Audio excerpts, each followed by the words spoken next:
And we are live, and we're back again for match week 7 predictions with your boy Dominic Rich. Of course, back in the house, man. Feels like I never left. Was streaming last night talking about the Champions League, and I woke up this morning with a damn headache, man. I went out to get some food, clear my head a little, and I'm here, I'm back. Let's talk. Match week 7, it's a big week, man. Headlined by Liverpool versus Manchester City. There's also Man United versus Everton. Chelsea play Southampton. You have Tottenham, Aston Villa, Brighton versus Arsenal. Some big clashes, man. And we will be talking about these games in today's live stream. So make sure you come in with the heat. Come in with some insight in the comment section. And let's have some fun, man. Let's have some fun. So it's nice to be back again doing this. So, look. How's everybody feeling, man? As I said, got a little headache, and it's not from the Champions League loss or anything. It ain't. You know what I mean? I don't know why I got the headache. Really don't know why. But I'm ready to do this. I took 2 Tylenol, whatever they were, aspirins, Walmart brand. And I think I'm ready to go for the next, let's say, 2.5 hours or so, man. Let's do this, guys. Make sure you smash the thumbs up button for the live, and we're going to have some fun. I had to put on my hunting gear today because, listen, we're going to be having some fun. All right? So let's do this, man. Let us do this. Let's pull up the Premier League and let's talk. First, to just warm things up, let's just take a look at what's going on the league's homepage.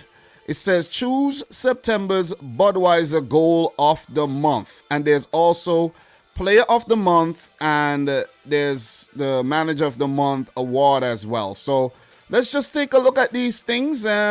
We can't take a look at the goals, but if you could remember the goals, you could actually pick your goal. So you have Matty Cash, Aubameyang, Naby Keita.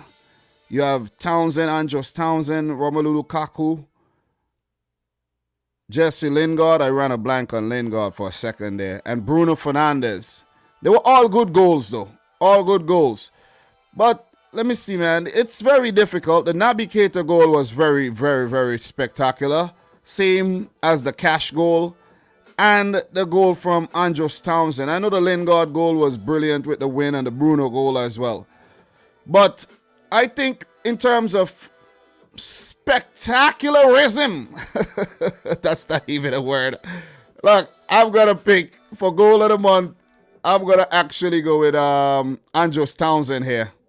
I'm going to go with Townsend. So, Townsend's goal, 3-1 versus Burnley. That's going to be my goal of the month pick. All right? So, if you have a pick for goal of the month, let me know, man. Thank you very much, Doug. I'm good, bro. I'm good. I'm pretty good in terms of the headache, though. It's just something slight. You know what I mean? Nothing serious. Big up to Raz in the house, Robert Robinson, Danny Arefi. You have Sebastian. You have Maz. Akhtar in the house. Doug. Everybody. So I'm going for Townsend. Raz is going for Townsend as well. Pick your goal of the month, guys, and let me know in the comments, okay? Talk to me. Keita could get it also. Yeah, but the Townsend goal was something special, I think, though. That's just what I think. I think the Townsend goal was something out of this world as well. So, yeah. Doug is saying, I'm on my way. Shopping for the wife to be's birthday. Happy birthday to the wife, bro. Happy birthday to the wife. You know what I'm saying? So, Stuart Barkley is saying what? Cash? That's what you're saying? Cash? Or you want cash? Is that what you're saying? HUY. How is it going, Dom? I'm good, man. How high? Is that how you say your name? Jordan Hyman in the house. How are you feeling? So, look, we're going to keep it moving. We won't dwell too much. They have EA Sports Player of the Month. Let me see who they nominated, though. Let's find out who got nominated for Player of the Month. Wow, Joao Cancelo got nominated. Cristiano Ronaldo, Antonio Rudiger, Alain Saint-Maximin, Mo Salah, Ismail Assar. Let's see what they got nominated for. Let us see. So, Joao Cancelo played 3-1 to draw 1 assist, 3 clean sheets. Man City's fullback supplied the assist for Gabriel Jesus' winner at Chelsea while playing a key role in defense, who did not concede a single goal in September. Cristiano Ronaldo, 3 matches played, 2 wins, 1 loss. Yeah, but it's an individual award. 3 goals. The Man United forward scored twice in his first match since returning to the club. In a 4-1 win against Newcastle United, he also netted in a 2-1 victory at West Ham United. Antonio Rudiger played 3, 1-2. I don't know why. 1-2 draw. How could he play 3, 1-2, draw 1 and lose 1? That's 4, bro. Y'all need to get your act together. See what I'm saying? You're not gonna get player of the month. Not even reading that.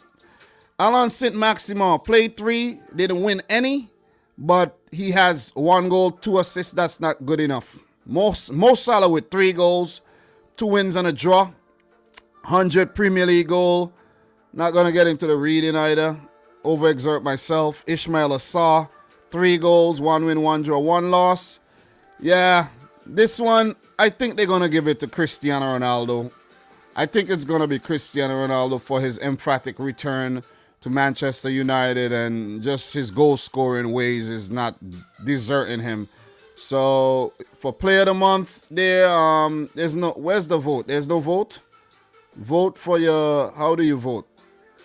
How the hell do you vote, man? You know what I'm saying? Mikel Antonio was player of the month for August. But how the hell do you vote though? You vote at the EA website. I'm actually going to vote right now. And I'm going to vote for Cristiano Ronaldo. Guys, I'm not a biased person, you know. As much as I don't really like Man United and things like that, I'm going to vote for Ronaldo because I think he helped them. You see what I mean? And if it wasn't for Ronaldo, man, it would have been disaster for Manchester United. I know it's still disastrous, but yeah. And he has a 91 rated FIFA card, which is going to go up. So I think the FIFA Ultimate Team players would love that. I think he'll be very difficult to get in the game as well. But anyways, so I'm going to go for Cristiano Ronaldo there. And there's Manager of the Month for September. Who got nominated? Mikel Arteta, Pep Guardiola, Jurgen Klopp, Brighton's Graham Potter, and Dean Smith. This one is tough though. This one is tough. This one is really, really tough. But I'm not even going to go into the candidates. I'm going to give it straight to Graham Potter. Potter is my Manager of the Month. Going to click that right there. Graham Potter. And his record is play 3, 1-2, draw 1. And Brighton continued a fine start to the season with an unbeaten month, scoring late goals to win at Brentford and draw at Palace, either side of beating Leicester. You see, so that's a great, great, great achievement. We didn't expect Brighton to do that, so you got to give it to the manager who exceeded our expectations. We expect Klopp and Pep to do the business. I know Dean Smith did a great job, but he lost. So, yeah, Klopp drew, and the same record for Guardiola. So, if Guardiola, Klopp, Potter has the same record, you got to give it to Graham Potter. Mikel Arteta could get it too because 3 wins in 3. But considering that he lost games coming into this, nah. Graham Potter, bro. Manager of the Month. Manager of the Month. Who won Manager of the Month last month, though? Was it Nuno? I think it was Nuno Espirito Santo. I don't know. It's crazy, right? It's crazy. You win Manager of the Month last month. Look. You win Manager of the Month last month, but this month you're under pressure. Oh, my God. The sport, man. The sport of football that we all love, but it's so freaking topsy-turvy, you know what I mean? One day, things are good. The other day, you're rattled. You're losing your shit. That's just how it is. So, guys, if you haven't yet smashed the thumbs up button, make sure you do so. We are going to get into this week's fixtures. But before we do, just let's take a look at the table. Let's see how the table shape up going into match week 7. And we're going to go into the international break after match week 7. So, yeah, fun. A lot of football, man. Football non-stop for you. Liverpool on top of the table. 14 points with City second right on their heels with 13. Chelsea a third, 13 points. Man United a fourth with also 13. Everton are 5th with 13 as well, while Brighton, who could have went on top of the table, are 6th with 13 as well. So, wow. We got 5 teams with 13 points. It's close. It's closer than lovers and closer than best friends going into match week 7. Would we have some separation there? West Ham are just behind them in 7th with 11 points. Aston Villa 8th with 10 points. And still in the single digits, we have Brentford 9th with 9 points. Arsenal 10th with 9 points. Tottenham behind their rivals. Arsenal on goal difference. Well, I guess, goal scored. Something like that. Think so, yeah. Definitely goal scored. Tottenham has not been scoring a lot of goals. Tottenham are 11th. Watford are 12th with 7 points. Leicester 13th with 7 points. That's uncharacteristic start to the season, considering what Leicester have been doing over the last 2 years. Wolves are 14th with 6 points. Crystal Palace 15th with 6. Southampton 16th with 4 points, 4 draws, no wins as yet. We're getting into the category where these teams have not won a single game for the season. Newcastle just outside the relegation zone with 3 points, 3 draws, no wins. Leeds United, same record. 3 points, 3 draws, no wins. Burnley with 2 draws, 4 losses, no wins. And Norwich City at the bottom of the table have lost every single game this season. Which brings us to the first fixture of today's prediction show, Burnley versus Norwich. Let us talk about Burnley versus Norwich, where Burnley played to a 2-2 draw against Leicester in their last game. And for Norwich, they lost 2-0 to Everton. The last time these two teams met, it was a 2-0 win on the road at Carrow Road to Burnley. And the game at Turf Moor in the FA Cup, when Norwich was on the Premier League the last time around, ended in a 2-1 win for Norwich City. But Burnley did a double over Norwich the last time they were in the Premier League by winning 2-0 at Turf Moor. And previously, they had met in the Championship back in 2011, where it was quite a few draws. But Burnley have been getting the better of Norwich, with Norwich only picking up 3 wins and 2 draws across the last 10 games, dating all the way back to 2007. Fun facts, right? Interesting stuff. So Daniel Farke, he has a okay record against Burnley with 1 win, 2 losses. Same against Dyche. And Dyche with the opposite record, being a better record against Norwich and Daniel Farke. And these two teams, in terms of Premier League meetings, have only met twice, with Burnley winning both those games. In terms of their all-time matches that they have met each other in, you have games dating all the way back to 1974, where the periods, change, where Norwich have a good period, Burnley got a good period. But as of late, it has been definitely Burnley. Both these teams need wins. This is a 6-pointer early in the season. So a draw would not be a good result for both these teams. Burnley, they need a win badly. They have not been winning at home. They really haven't been winning at home. As for Norwich, they need wins home, away, out of space, on the ground, wherever. They need wins, because this has been a horrible start to the season, considering what they did last season in the Championship. You see what I'm saying? But I think with Norwich, man, they came up with the mentality that, they could do well with the players that they have, with some, reinforcements. And when I say reinforcement, I mean like equivalent type players to what they had in the team already. You see what I mean? So I think that's the main reason why they're struggling right about now. Seriously, I do think so. So what we're going to do, we're going to head into some insights for this game to see if we run into some fun facts here on these two teams. Burnley, Norwich. All right, so let me just get this game and hit you with some insights. Burnley have only lost 1 of their last 11 league meetings with Norwich, winning 8, drawing 2. Winning both of the Premier League games against the Canaries. In their league history, Norwich have won just one of their 18 away games against Burnley, drawing 3 and losing 14. Losing each of the last 6 in a row at Turf Moor since a 5-3 victory in April 2004. Burnley have never failed to score in their 18 home league games against Norwich, while their win rate of 77.8 in home league games against the Canaries is their highest amount any opponent they faced 15 plus times at Turf Moor. None of the 43 meetings between Burnley and Norwich City in all competitions have finished 0-0. It's the most either side have faced an opponent without having a single goalless draw in their respective histories. Ridiculous, man. And there's one more. Burnley are winless in their last 9 league games, drawing 2, losing 7, their longest such streak since a run of 10 between April and September of 2018. So that's the insight. I'm going to share my prediction with you right now. And I do think Burnley, who were very, very impressive against Leicester, I think they should have won that game. They didn't manage the game properly, and they're showing signs that they are starting to fight for those points. And I know Maxwell Cornet will be a big miss. I don't know if he is fit enough to play this game.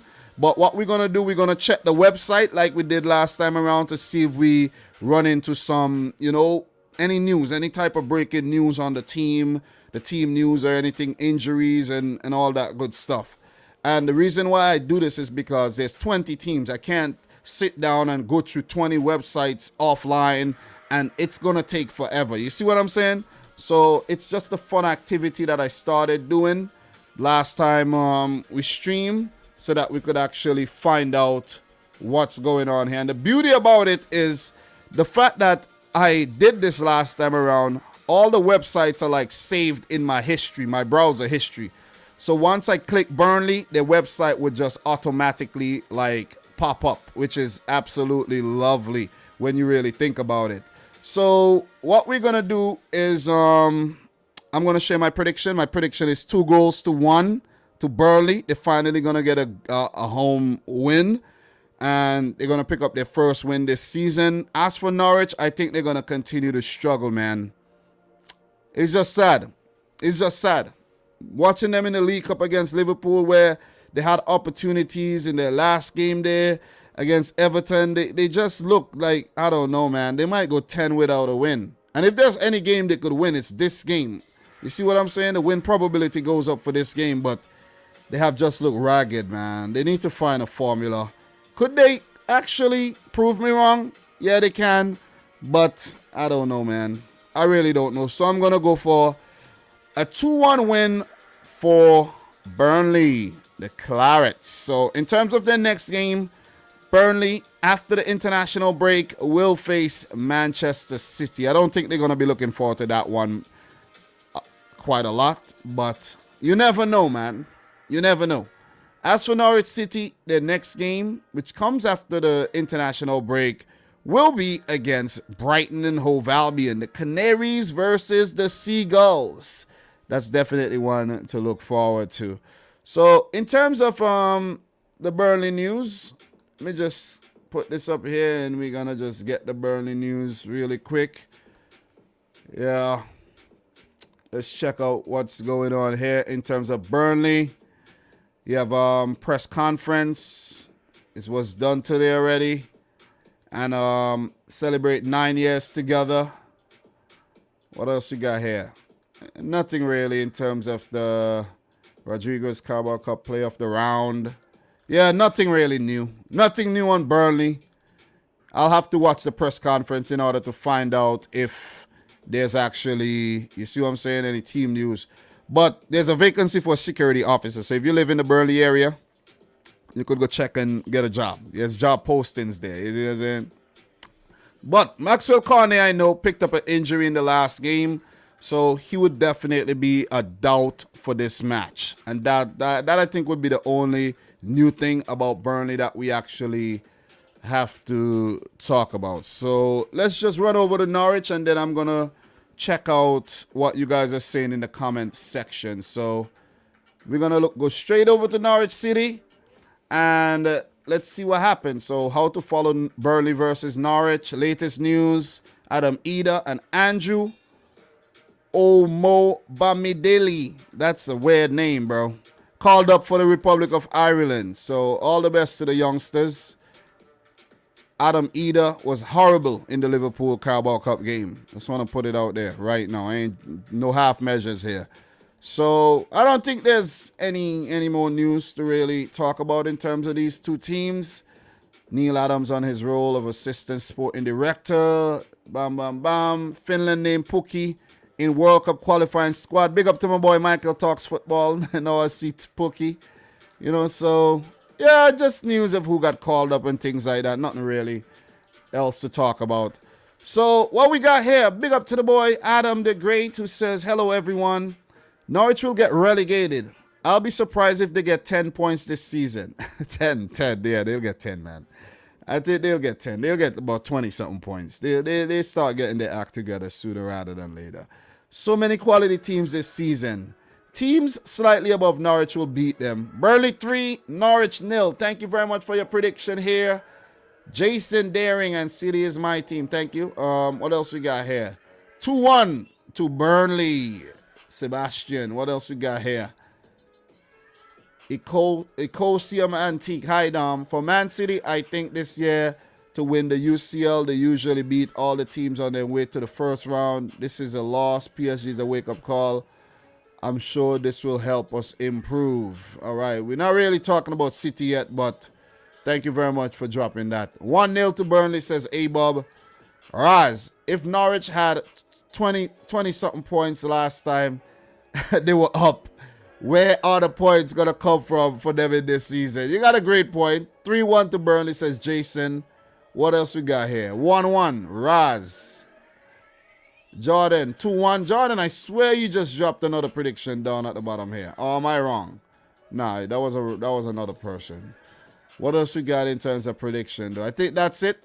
Donovan McCrabb, 1-0 to Burnley. Thank you. Thank you for the predictions. Yeah, that'll be it. In terms of the predictions, Donovan dropped another one right there. Guys, make sure you smash the thumbs up button for the live stream. Let's keep things moving, though. Let's keep it moving. We got a lot of games to talk about. We won't linger on this one. Burnley 2, Norwich 1 is my prediction. So what we're going to do, we're going to go right back to the Premier League website. And we're going to talk about the next game. The next fixture I got for you is the game between Leeds and Watford. So let me get this fixture. I'm not doing them in the format that they're on right now because I want to get through the less high-profile fixture, the low-key fixtures, I should say, first, and then we talk about the bigger games a little later in the stream when the stream pick up pace and everything like that. You see what I'm saying? So, Leeds, Watford. Ooh, this is going to be a good one. Both teams play a very, very open brand of football. And I think this is going to be an entertainment package. Leeds lost to West Ham, 2-1, a late goal by Mikel Antonio. And for Watford, they picked up a late-ish goal of their own, courtesy of Ismail Assar, to pick up a 1-1 draw against Newcastle United. In terms of the last time these two teams met, let's get into that. So, Leeds, let me make sure you guys are seeing the right thing on the screen there. Latest. Bam. All right, so we got some good information on the Premier League website as well in terms of Did You Know? So we're going to check that out. I always want to actually enhance the show as time goes on. So that is something to definitely note, man. So you could see Ismail Assar. He's nominated for Player of the Month. You know, there's team news here. I think maybe we check out this. This could be something that I could click and check out.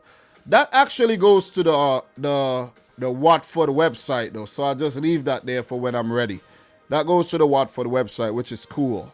Which is very, very cool. There's the Fantasy Premier League stuff if you're into that. I haven't really been into that. Don't know whether I'm going to get into it. But who knows? Maybe in the future. but it's just not something I've got into in the past. So, yeah. Let me just click the stats. Head to head. Just similar to the Norwich Burnley, right? Pretty similar. So the last time these two teams met was back in 2016 in the 5th round of the FA Cup, where Watford beat Leeds 1-0. And the last 4 games between these two teams have been wins for Watford. Well, the last 5 games, Watford has been unbeaten. Unbeaten against Leeds. This is some good stuff here. Watford, you're doing a damn thing. Leeds actually has 1 win against Watford in their last 10 meetings. And to be honest, guys, the way I do predictions is my assessment of how both teams are doing this season. I don't really go back into history and say, okay, let me take a look at the head-to-head and use that for my predictions. I honestly don't do that. And that's what makes it fun. You see what I mean? Because this is very, this is when I look at my prediction, I'm like, wow, I'm pretty on point with my predictions here with what I'm not saying it's gonna happen, but I'm just saying it's just following the precedent of what I'm seeing here. So the last win for Leeds against Watford came back in 2013. They were both in the championship. In terms of their Premier League meetings, guys, they have only met twice in the Premier League, and both those games were won by Leeds United. And let me see if we have the Premier League meetings right here. They're right here. Ellen Road, Vicarage Road, back in 99, 2000. New Millennium type stuff. Leeds 3-1 at home and 2-1 on the road. You could see their form guide there. Leeds are in horrible form, while Watford going through 3 back to consecutive losses. They're pulling things back quite a bit here. So in terms of the insights for both these teams, let me just hit you with some insights here, which is, pretty good. But you know what? Let's see what the Premier League is saying here about did you know. Let's just check that right there and see what they're actually saying and see if they have some good information here. Leeds have won both their previous top flight meetings with Watford, winning 2-1 away and 3-1 at home in the 99-2000 Premier League campaign. I just actually shared that with you. I'm just going to cross-reference this one with what I'm seeing over in Google. Yeah, it's pretty similar. Pretty similar stuff, but different. You have some of the same and some similar. So, Marcelo Bielsa's side remain without a win so far in the Premier League this season with 3 draws and 3 losses, pardon me. They wish. Leeds have never failed to win in their first 7 league matches in any of the previous 94 campaigns in their history. So, look, Leeds got to get their act together. This is a must-win game. Must win. But the injury situation at the club ain't helping at all. Watford's 3-1 win at Norwich last time out ended a run of 8 consecutive Premier League away defeats. The Hornets' last 1 consecutive top-flight matches on the road in September of 2017 with 3. Only Mo Salah, 15, has more shots on target than Watford's Ismail Assar in the Premier League this season, with 11 of the Senegalese 16 total attempts being on target, including 4 goals. Awesome stuff from Ismail Assar. I actually think I'm going to use these insights from the Premier League website so that I don't have to move all over the place. You see what I mean? So my prediction for this one, look, I like what Watford has been doing in terms of their attacking style of play, the players that they brought in. They look like a very, very ambitious team hoping to stay up. Could they stay up at the expense of Leeds United, who did brilliant last season when they themselves came up, but are looking like they're going through some second season back in the Premier League syndrome? I'm actually going to go for Watford to win the game 2-1, simply because Leeds just can't defend. And they have injuries in their squad right now that we're going to dig a little deeper in. We're going to check the website, check the team news and things like that. And I just don't see the players that they have available keeping out Ismail Assar, Josh King, Emmanuel Dennis, even a Ken Sema, and all these guys, man. Because Watford, they're unrelenting type team where They play attacking style of football, and they're going to come at you. They're going to take the game to you. And we know that Leeds are going to take the game to you as well, regardless to what's going on. So there will be goals in this game. I'm going to go for 2-1 to Watford. Sorry, Leeds. I think your struggle will continue. What are you guys saying in the chat, man? Talk to me. Talk to me. Hey, Bob. 3-2. Watford. Dan James scores 1. Why? Because he's a former Man United player. That's what you're saying? What else you guys got in terms of predictions here? Talk to me. Talk to me. Mr. Dom, please predict World Cup qualifiers today. I cannot wait a whole week. Come on, bro. Chill, bro. Go back and watch the old World Cup videos, bro. Raz, 2-1 to Leeds. Thank you very much. Big up, Demo Dre. How are you doing, bro? How are you doing? Nice to see you. Always nice to see you around here, man. Ilyas Abdi, 1-0 either way. Is this predictions for this game, though? Is this predictions for this game? Talk to me about the predictions here. Jason Daring, 1-0 to Leeds. What else we got here? Hui, 1-1. Julian, 2-1 to Leeds. Big up to the boy Dane Richards in the house. Everybody in here, man. Watford 2-1. Thank you very much there for your prediction. Julian predicting a 2-1 to Leeds. I think I read that already. But thank you very much for sharing your predictions for that one. What we're going to do, guys, we're going to go over to the Watford website to see what's going on over there. We have to keep this thing moving, really, you know, but in a fast pace. You see what I'm saying? Simply because we have a lot to go through. And I don't want to be here after 12 still talking. You see what I mean? I'm exhausted. Champions League live last night and now again. Yeah, it's a lot of talking, man. So, midfielder Peter Etebo tore a quad muscle towards the end of the Newcastle game. Like, what is up with this Etebo and these injuries, though? You see what I'm saying? What? This is absolutely nuts. Are you guys seeing this? No, you're not. It's too small. Let me bring this a little bigger. We got some team news here. That's why I like this thing that I'm doing right here. All right. Etebo tore a quad muscle and is expected to be out for between 4 to 5 months. Imagine bringing in a player on loan and he gets injured. You see what I'm saying? It's crazy. It's like borrowing some money from the bank and then losing the whole bag of money. You see what I'm saying? So you basically have to pay back the money that you don't even have. It's not like you could go to the bank and say, hey, man, I just went outside and I dropped the freaking money in a gutter and all the money got wet and just washed away.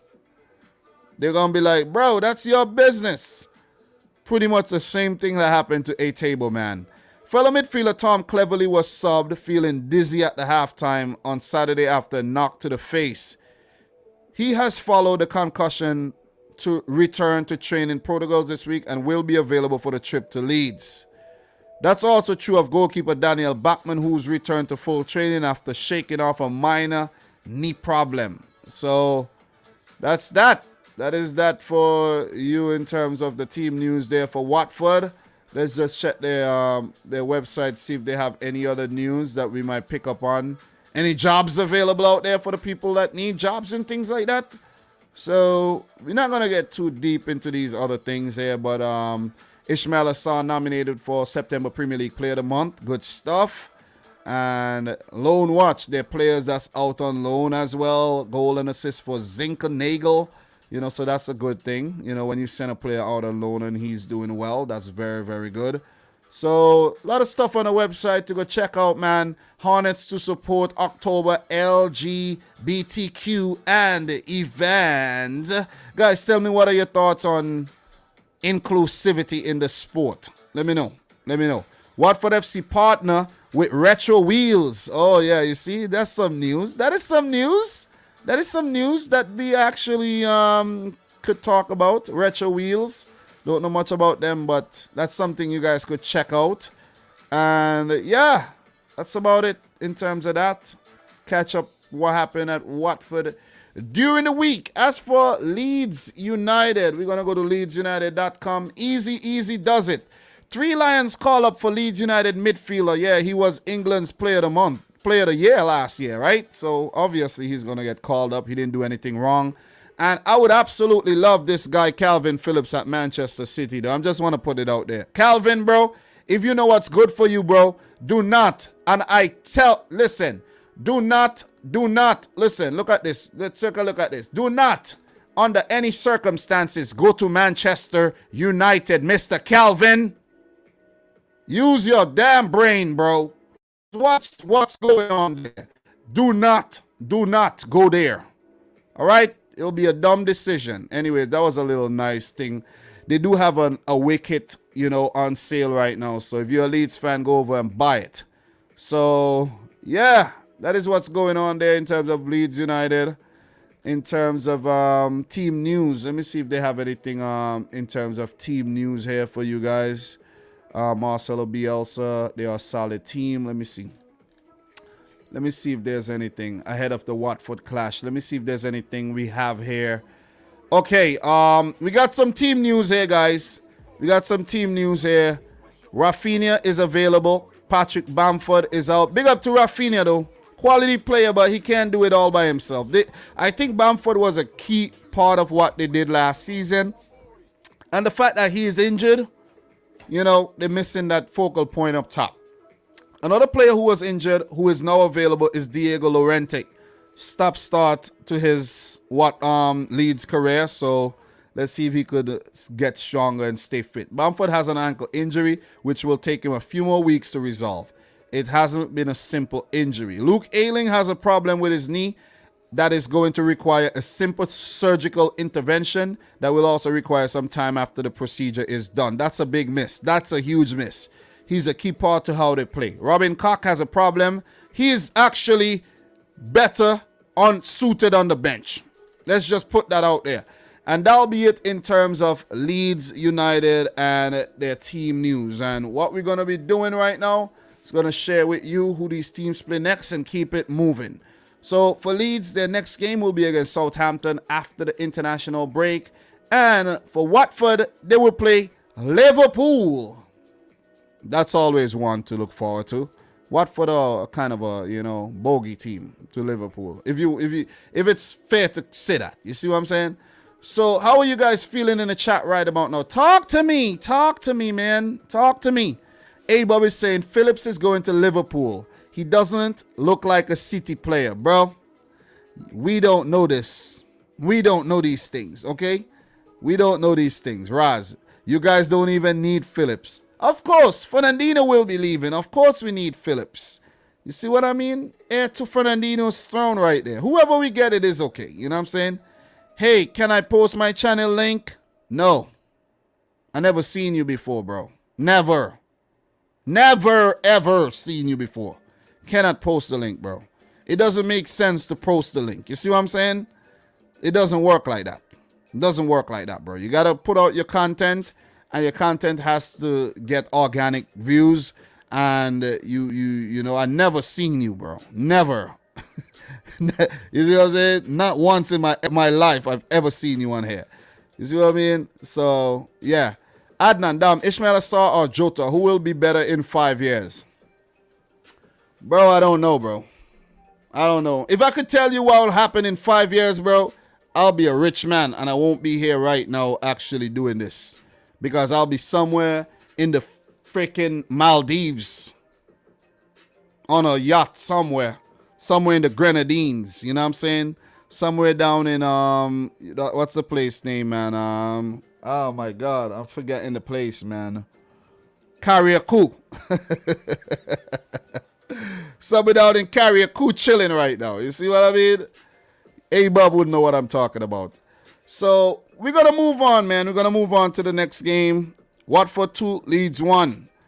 Next game, we're not moving fast enough, I think we're moving fast enough. We're okay. We're doing okay. We're doing okay. Next game we got on the list.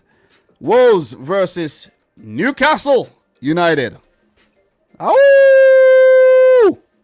Wolves. Are they going to keep howling at the full moon, or would they whimper and go into their holes? Let us see what happens. So, you can see here. I think the clubs have some, new stuff right on the page. so I could get some of these information right there. You see what I'm saying? But that leads to the Wolves website, though. That's what I noticed. It leads back to the Wolves website. So, look. Let's just click on the stats. You guys can see the head-to-head right there for some visuals. And we're going to get into this game right now. So, Leeds 1, Watford 2. We're talking about Wolves, Newcastle, all right? So let me shake that off and move on. So in terms of Wolves, the last game was a 1-0 win over Southampton. And for Newcastle, a 1-1 draw against Watford. Last season, what happened to these teams the last time they met? This is the wickedest thing. The last 5 games between Newcastle and Wolves have all been 1-1 draws. 1-1 draws. The last win between these two teams was for Wolves, a 2-1 win back in 2018. And back in the championship where Wolves even beat Newcastle 2-0. So, look. Yeah, Newcastle, well, that's for Wolves. I'm talking about wins for Wolves have been 2018 in the Premier League, and the championship has been back in 2016. 2 wins for Newcastle. 1 came in the championship and 1 came in the EFL Cup 3rd round. So, this one is a difficult one to predict. Really difficult because both teams are somewhat struggling, with Newcastle yet to win this season. Wolves, obviously, you know what I mean, they picked up a win there in their last game against Southampton, and they're getting their act together. They do have 2 wins this season and 4 L's. So both teams kind of struggling to find their feet this season. Wolves more successful of the 2 teams doing that. And Newcastle, they're going through some serious problems right now in terms of, you know, just the whole team spirit and the dressing room and the way the fans feel about Steve Bruce and the whole takeover thing that has been going on at Newcastle. It's just a dark cloud looming over the club for some time, and they have been struggling for the last couple of seasons. Last season, they did manage to, you know what I mean, wiggle out and did put on a better performance, let's say, towards the end of the season there. But it's a tricky game to predict. Just want to put it out there. Very, very tricky game to predict. So let's see the latest here, and we got some stuff, and then we're going to get into the team news and things like that, okay? So you see the headline reads, Jimenez to make his mark at Molineux again. Remember, Jimenez actually scored his first goal since his horrific injury last week, and it will do a lot for the man's confidence. We actually thought Jimenez looked done, but I actually think that he was not getting the opportunities. Wolves are missing a Pedro Neto in their team. They're really missing Pedro Neto. João Moutinho and Ruben Neves has not really been clicking like they used to in the past. So that is also a problem. The fact that the heading issue with Raul Jimenez is kind of, you know, it's there.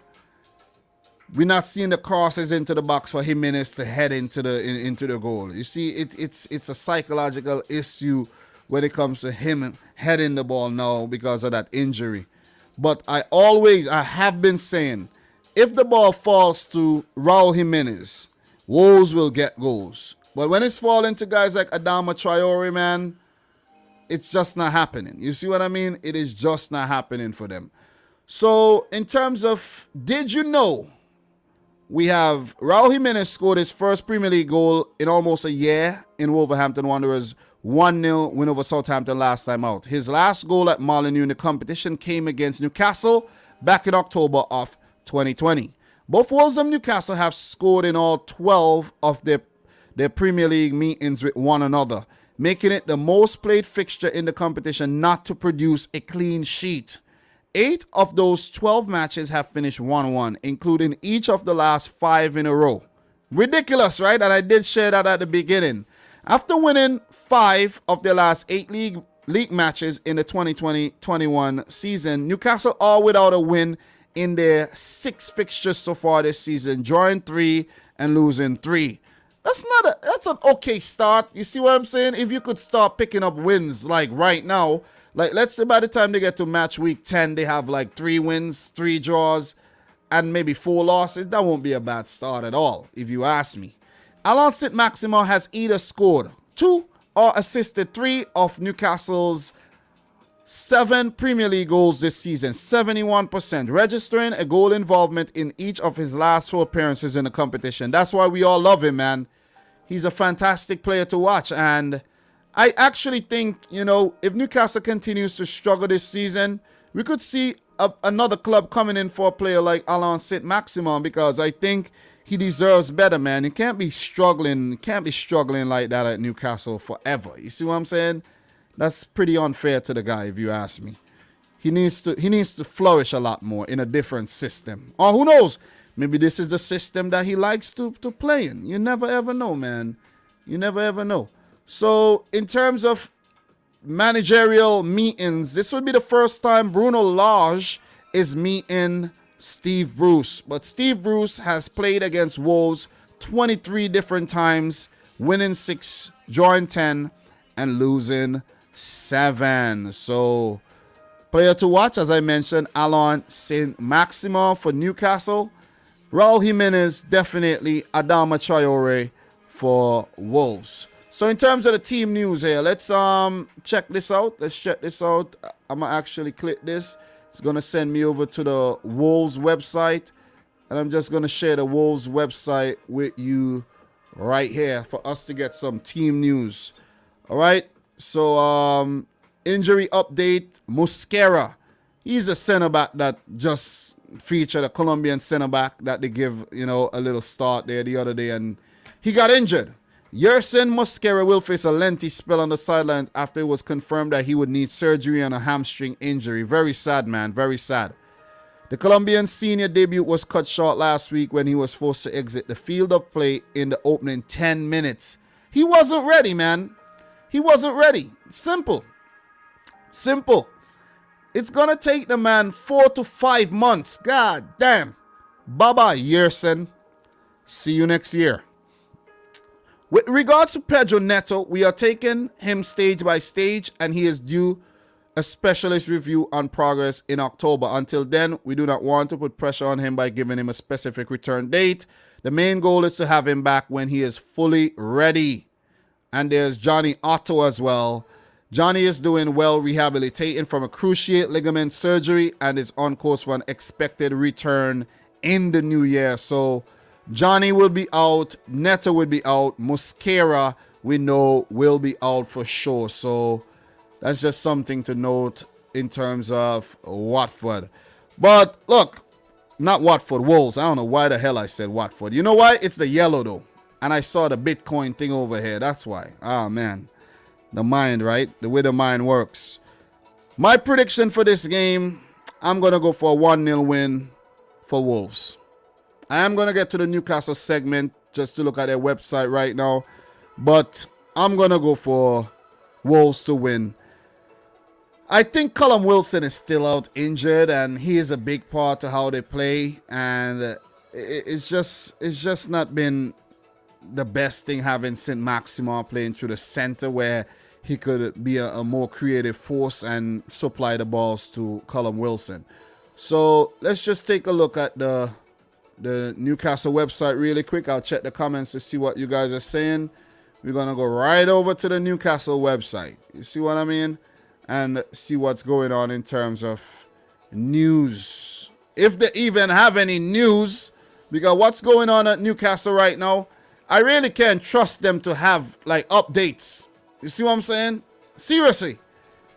The club is in shambles right now. Any news, guys? Any news on Newcastle United? Anything? All right, looking back at some memorable matches at Molineux. We need a team news, man. Okay, latest news. Bonswell braced for Borough battle. What the hell? Saint-Maximin shortlisted for Player of the Month.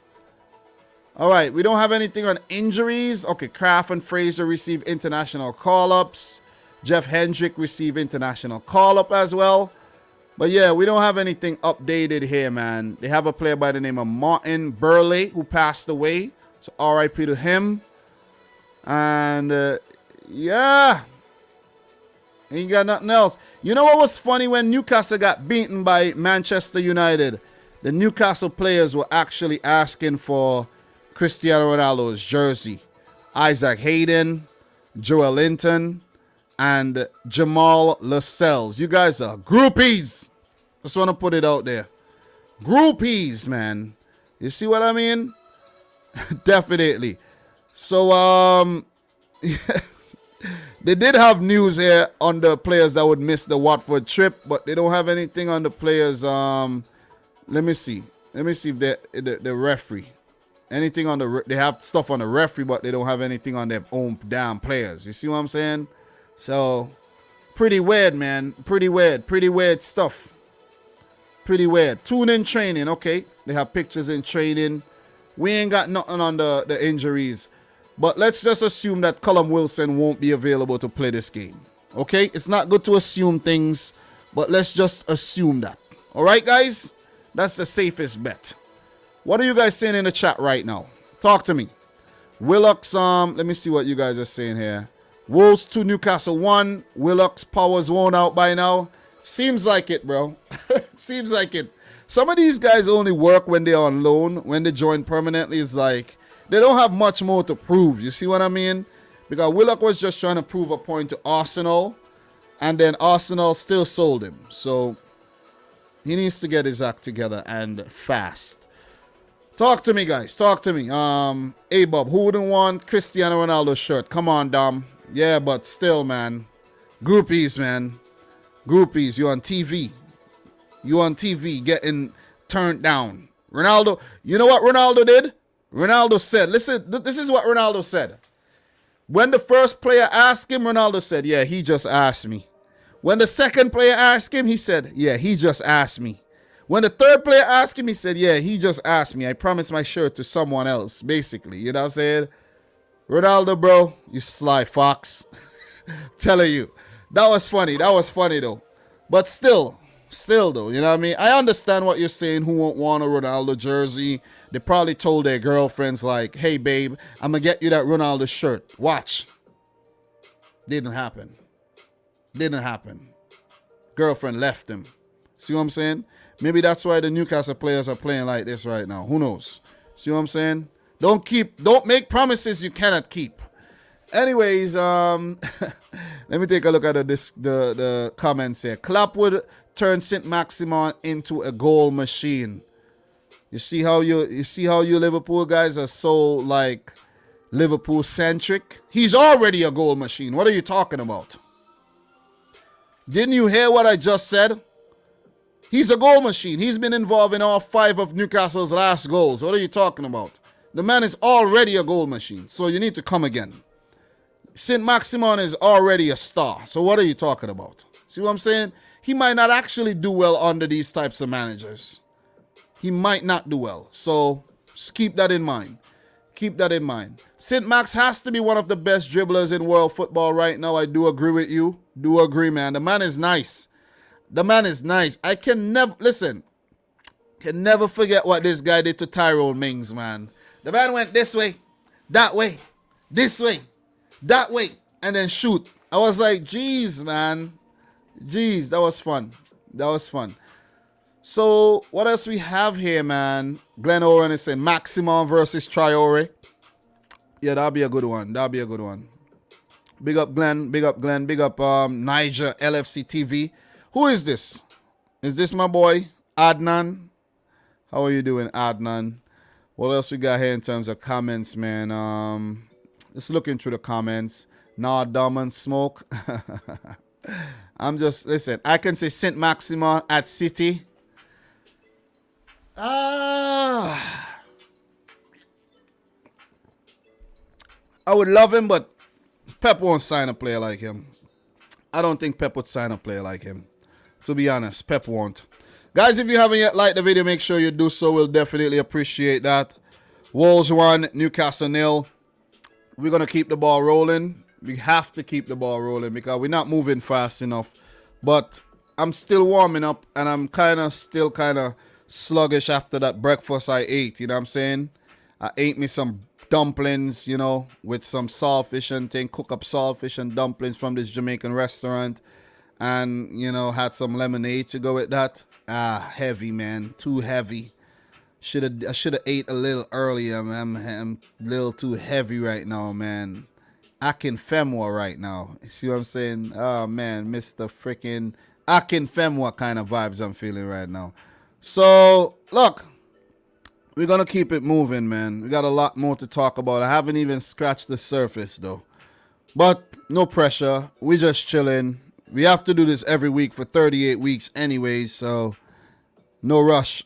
Is it all it? No rush. The next game we're going to be talking about will be the match between Crystal Palace and Leicester City on Sunday, 9 a.m. Just before the big one between Liverpool and Manchester City.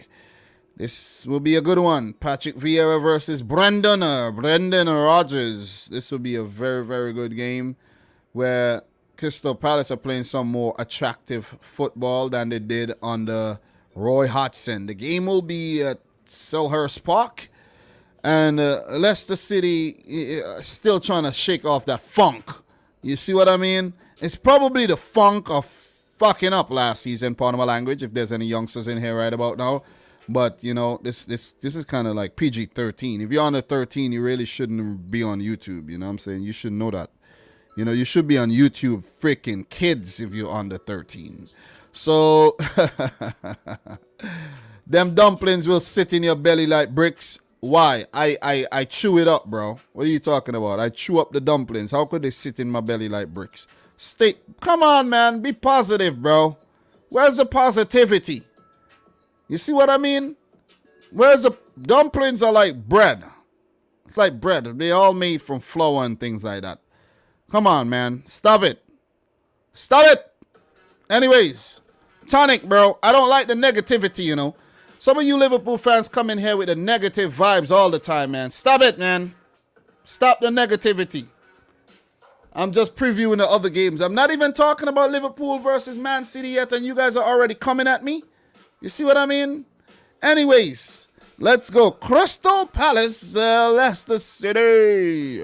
What happened previously? Previously, Leicester drew to Burnley in a game which ended 2-2. And for Crystal Palace,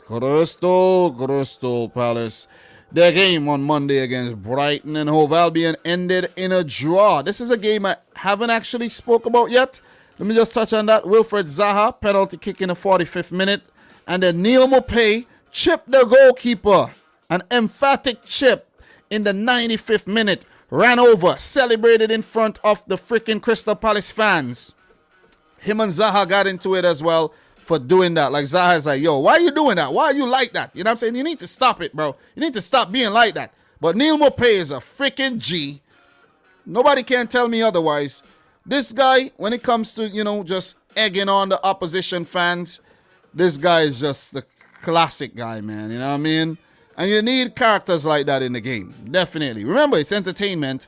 And Brighton picking up a late draw against Crystal Palace. Patrick Vieira, he was pissed about that, though.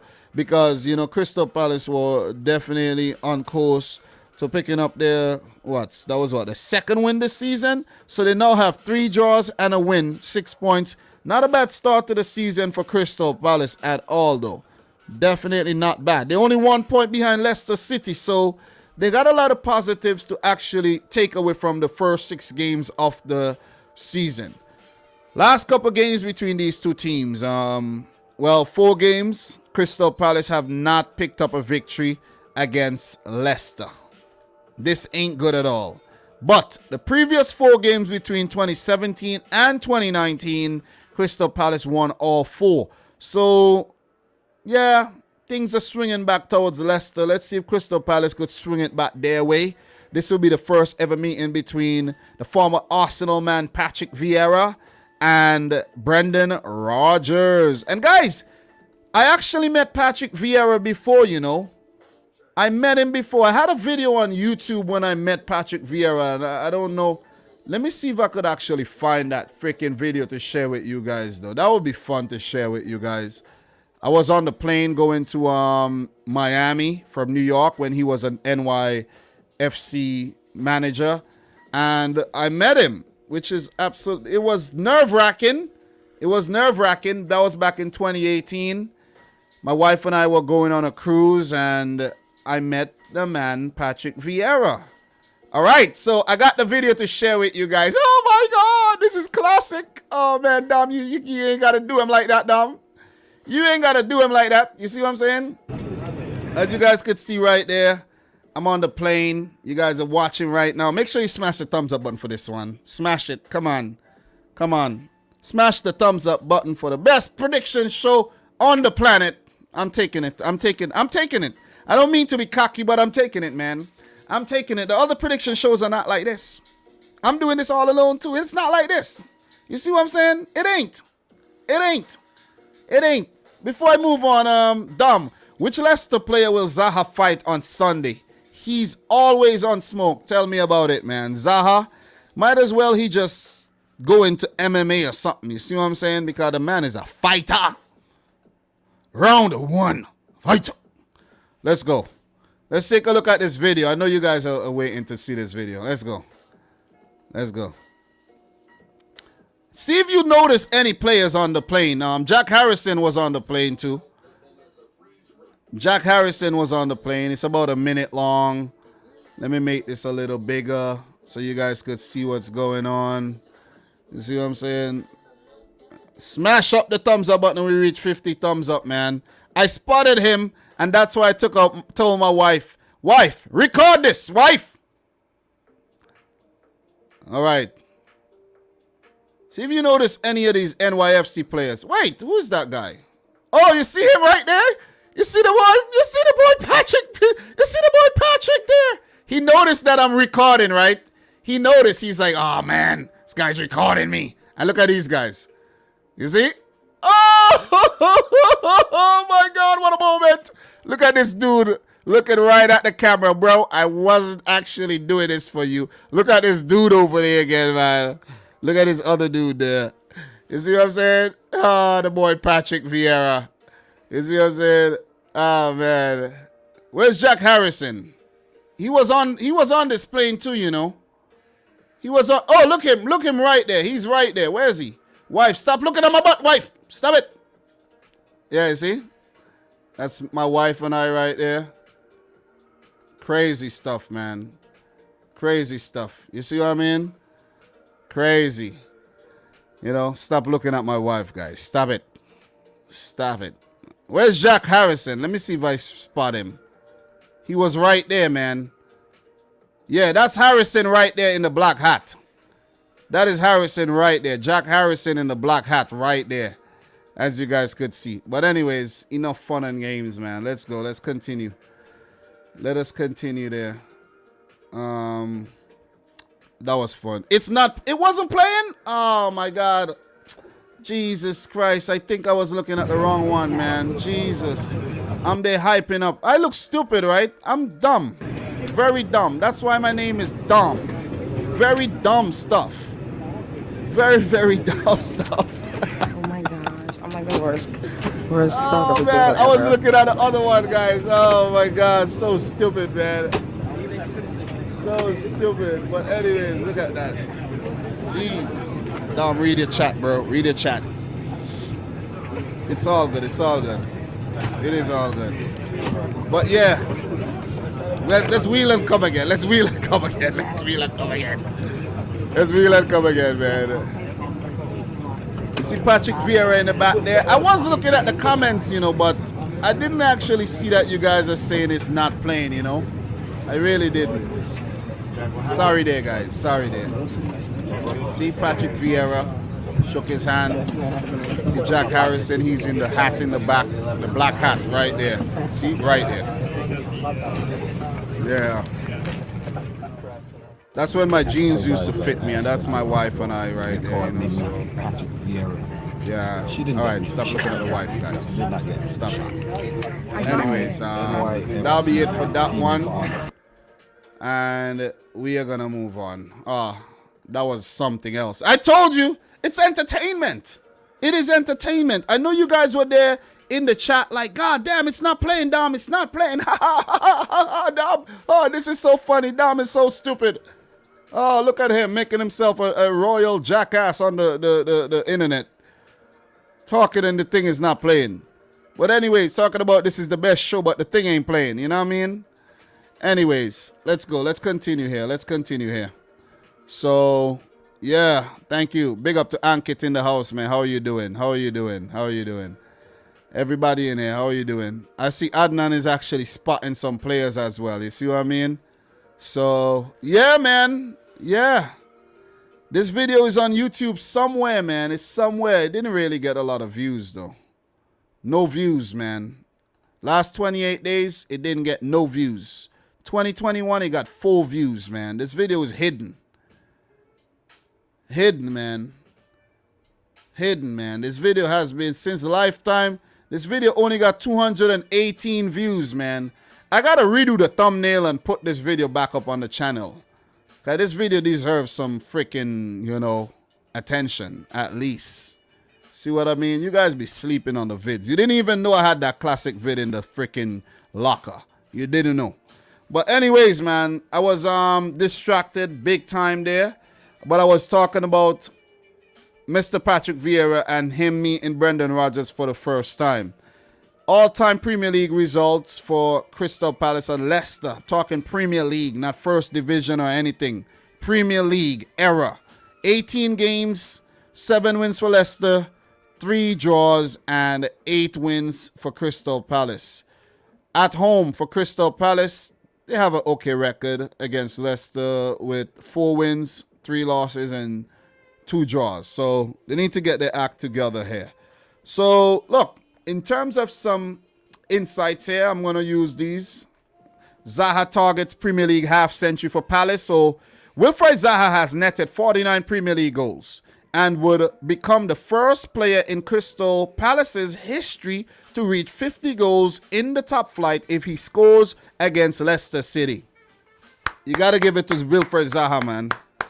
Got to give it to Zaha. Crystal Palace legend. You see what I mean? Crystal Palace legend. He ain't going nowhere else.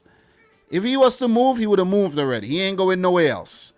Palace are unbeaten in their 3 home league matches this season, winning 1, drawing 2, conceding just 1 goal at Selhurst Park so far. They have only remained unbeaten in their first 4 home league matches in one of their last 24 league meetings, which is, this is going to be difficult for them to keep this thing going. But they have a new manager, they have a lot of new players, and definitely could happen. Leicester have lost each of their 3 Premier League away matches against London sides, as many as they had in the previous 14 trips to the capital, winning 6, drawing 5, losing 3. Jamie Vardy has been involved in 86% of Leicester's 7 Premier League goals this season, 5 goals, 1 assist, with 89 goals since turning 30. With 89 goals since turning 30, Vardy is also closing in on Ian Wright's record of 93 Premier League goals after their 30th birthday. Big up to Jamie Vardy. He would definitely be key if Leicester are to go on to win this. I see you guys are mentioning Brendan Rodgers, you know, using 2 up top, maybe bringing in Kelechi Iheanacho. He needs to involve Iheanacho and Patson Daka a lot more. I think he's just in love with Harvey Barnes and playing him. Barnes is a neat player, but he doesn't have that finished product. And if you could have a player like Daka, Iheanacho involved from the start, Ademola Lookman, along with Vardy, Leicester would be a force to be reckoned with. Seriously. They need to change something, and they need to do it fast, or else they'll be struggling behind Arsenal and Tottenham for the rest of the season. Just want to put it out there.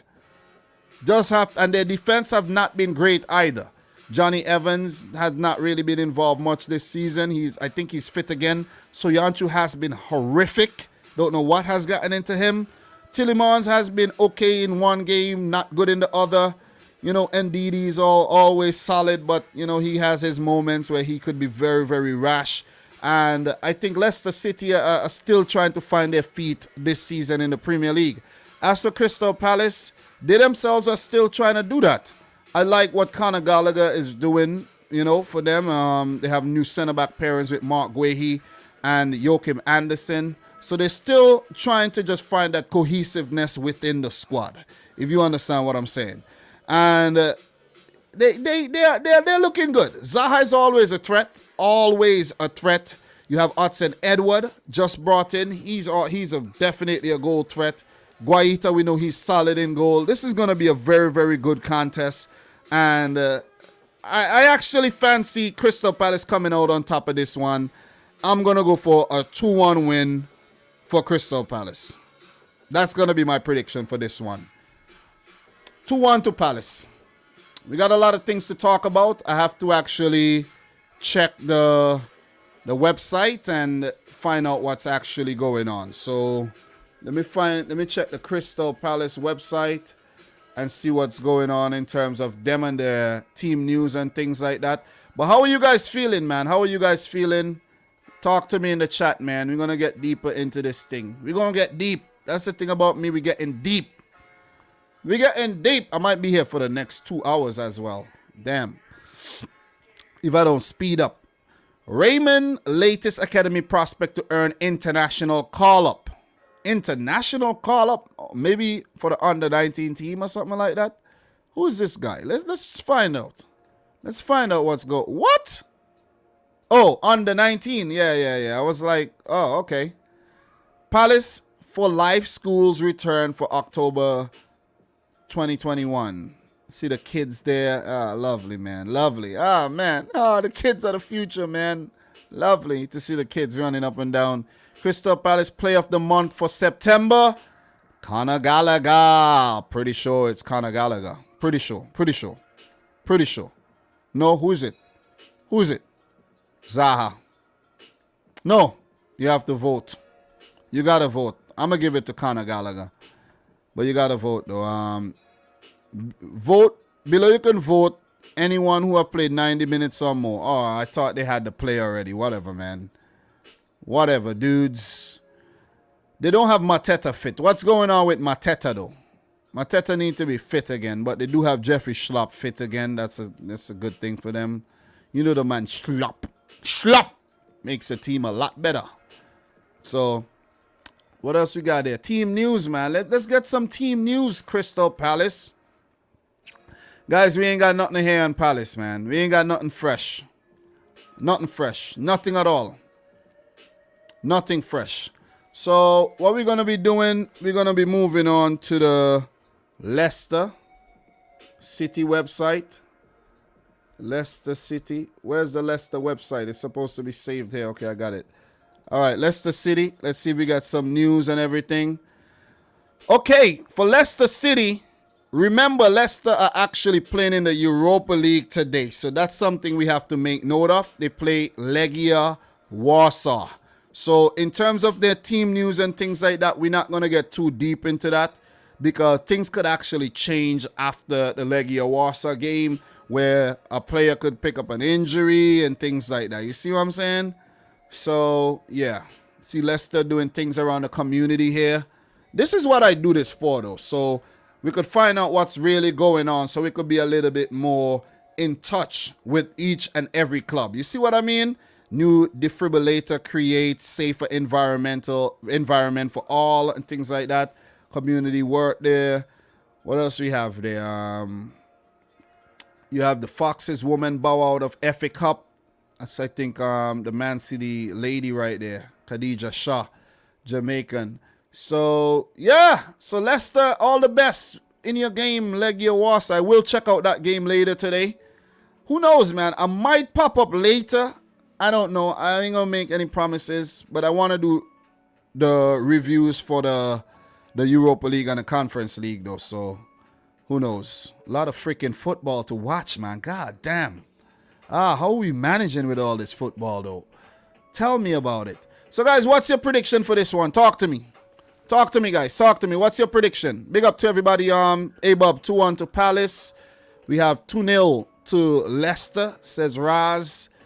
Cashew Red, beautiful wife, bro. Thank you very much, man. Appreciate that. Appreciate that. OB, how are you doing, OB? How are you? Nice to see you. What else we have here? Predictions, guys. Drop it in the chat. Palace 1, Leicester 2. What else we got? 1-1 says Palomo. What else you got? You took it, Dom. One chance. What are you talking about? Shake said, what are you talking about? MLS fly commercial. Oh, yeah. Yeah, bro. Yeah, I don't know if they still do. But, yeah. The video. What are you talking about? You still watching that video, bro? Yeah, they did fly commercial back when there was no COVID-19. I don't know why they did, but they did. You see what I'm saying? They were everybody was flying together, man. I don't know why. I didn't even think about that. But it was nice meeting Patrick Vieira, though. Palace 2, Leicester 2, Prince Pin 1-1, Michael Olopido 3-2 to Palace. What else we got here? What else? That'll be it.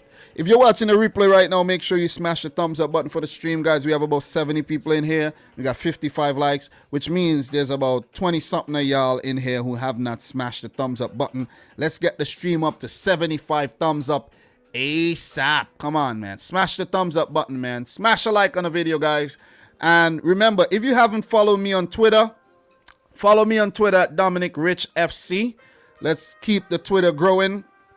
That's the best place to reach me. If you hit me up on Instagram, guys, it will take me about 3 weeks to get the message because I haven't been going on Instagram a lot lately. Too many big booty girls on Instagram flashing the thing, man. I can't deal with that. You see what I'm saying? Stay off of Instagram. So, yeah, check me on Twitter. I know Twitter is a very toxic environment, but you don't have to get involved too much with the toxicity over there. But look, man, look, I'm going to go for nothing. Ain't got nothing new here. Ain't got nothing new here in terms of Leicester City. Ain't got nothing new at all. But Harvey Barnes, Madison, you guys need to step your game up. So, Yanchu, step up your game, man. Or else Leicester will be struggling this season. We're going to keep things moving. Definitely got to keep the ball rolling here. A lot more games to talk about. I've been off to a very, very, very slow start. Crystal Palace, their next game will be against Arsenal after the international break. And for Leicester City, their next game will be against Manchester United. I would say that's a big game, but the way Leicester playing this season, I don't even know, man. They might be a pushover. Plus, it's a road game for United. Might be an easy game for United. So, yeah, pretty much. Leicester, guys, they're 13th in the league, and Crystal Palace are 15th. I did go over the league table already, but just want to reiterate the league standings before we do move on to the next fixture. So let's do that, man. Let's do that. Hello to everybody again. Pleasant good morning, good afternoon, good evening, good night to wherever you are in the world right now, because you guys don't know the thing worldwide, you know what I'm saying? Big up to anybody from Mongolia watching this thing right now. Big up anybody from Hawaii. Big up anybody from Alaska, down in Antarctica, New Zealand watching the thing right now. You see what I mean? How are you doing, man? You're watching this from the Canary Islands or Maldives, man. How are you doing? You watching this from somewhere down in... where? Eswatini. How you doing, man? And guys, notice I name all the Vegas countries on earth. So the thing worldwide. We're going to move on. And this is going to be a fun one that we're going to move on to. I know you guys were looking forward to this one. This one is going to be a big one. Spurs versus Aston Villa. Remember their names is Tottenham or Spurs. Do not associate this team with being hot. Let's not do that anymore. Man's not hot anymore, man. They're not hot. No longer would we be associating Tottenham with being hot Spurs. Never again. Unless they win something. Gotta win something first. Because we know the last game they played ended in a 3-1 loss against Arsenal. And for Aston Villa, they did something remarkable. And they defeated Manchester United on the road 1-0. So, big up to Aston Villa, man. You're doing a damn thing. You have momentum going into this match. And you're catching Tottenham when they're ripe for the picking. Right after they even have a Conference League match to play against Mura, a team from Slovenia. You see what I'm saying? So, Tottenham, I think y'all ought to get yourself ousted out of this Europa Conference League thing, because it's gonna be some bad news if you continue to be involved here. And I think the Conference League is like purgatory. You see what I'm saying? It is. You're in limbo. You're like, oh God, I don't want to be here. Just let me die or let me just go back. You see what I'm saying? Basically. So last season, what happened between these two teams? Aston Villa picked up a 2-1 victory at the Tottenham Hotspur Stadium. But before that, Tottenham were defeating Aston Villa all the way back to 2015 in the Premier League meetings and the FA Cup meetings.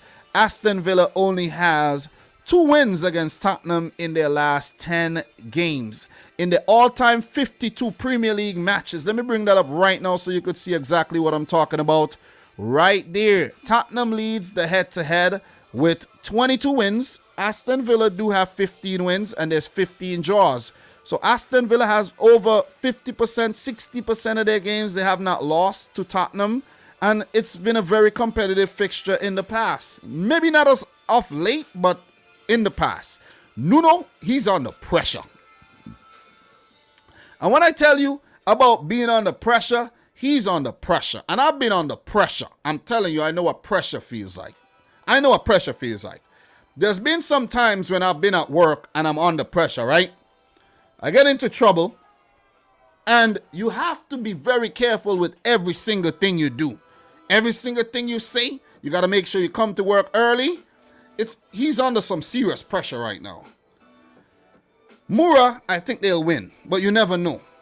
But what if he rotates the team against Moura with the Aston Villa game in mind and end up dropping points, right?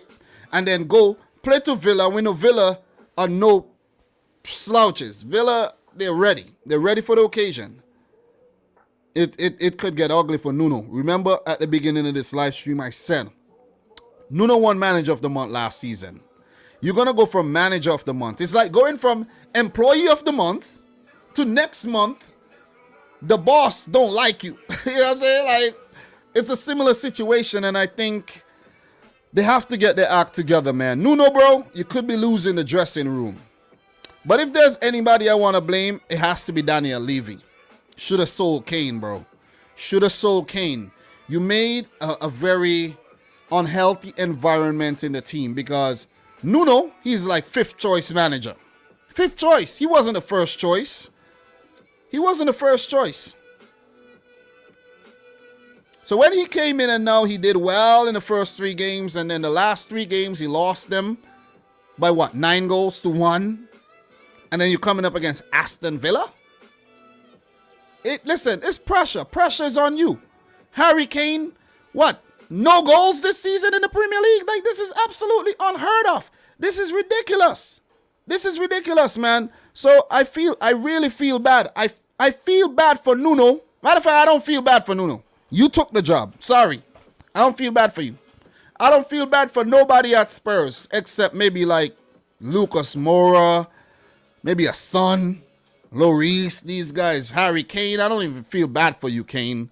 You should have just not played. Should have said, I am not playing. You see what I mean? And when I say I am not playing, I mean I'm not playing. Meaning, I'm not playing, meaning like I want to leave. You think I'm playing? I'm not playing. Just let me go. Oh my God, man. Blang and Sweet, how are you feeling, bro? Bro, I haven't spoke about Man City, Liverpool yet. Come on. Why would I talk about that before I talk about Spurs? Like, come on, Lang. Come on, Lang. You should know better than that, bro. You should know better than that. Look, I went off there. Every time I talk about Tottenham these days, I just go off the freaking Richter scale. Off, man. Every time. So annoying, I'm telling you. How could someone bring 150 million pounds and you refuse to sell a player who wants to leave? It doesn't make any sense, though. Big up to the boy Michael Talks Football, though. Look, it doesn't make any sense. Kane's mind is not there. Kane is like a shell. It's like a shell playing out there on the field. His mind is not there. If he plays in the Europa Conference League, he will score, though. I could guarantee that he will score. Definitely will score. But look, Aston Villa, what they did against Manchester United is simply remarkable. Douglas Luiz with that crossing, Courtney House, Bruno Fernandes missing that penalty. You know what I'm saying? Like, where's that ball? That ball is still traveling right now as we speak. You know, so that was a remarkable performance there, though. But look, they got to keep the momentum going. They got to keep the momentum going. Leon Bailey, I think he's still out. I think he will still be out injured. And that'll be a big miss for them because I would have wanted to see more Leon Bailey in the Premier League. So Harry Kane, 5 Premier League matches, 0 goals, 0 assists. Remember how hot he started last season? Total opposite. Because his mind, his heart, his soul, his spirit was there. He embodied Tottenham Hotspur. This season, no, man. His mind is in Manchester. You know what I mean? It's like when you're with one girl, but your mind is on another girl, and things are just not going the way, you know, they're supposed to go because your mind isn't there. You feel me? Villa to record rare back-to-back wins against Spurs. Let's read. Did you know Aston Villa are looking to win consecutive league matches against Tottenham Hotspur for the first time since September 2008? The last one successive away fixtures against Spurs back in August 1995. The way things are going, records are going to tumble. Spurs have won 10 of their last 12 Premier League matches against Aston Villa, losing 2. Though the last 2 defeats, the 2 defeats in that run both came at home in April 2015 and 2-1 back in May 2021. Son Heung-min has been involved in 10 goals in his last 11 Premier League outings at the Tottenham Hotspur Stadium, 6 goals and 4 assists. He has also netted 3 of Spurs' 4 league goals this season, including both at home. Sonny, even, look, if only you had some assistance. Villa's Danny Ings has scored 6 in his last 6 appearances against Spurs in all competitions, including 4 in his last 3 against them. However, he has been on the losing. Oh man, could you guys write the thing properly?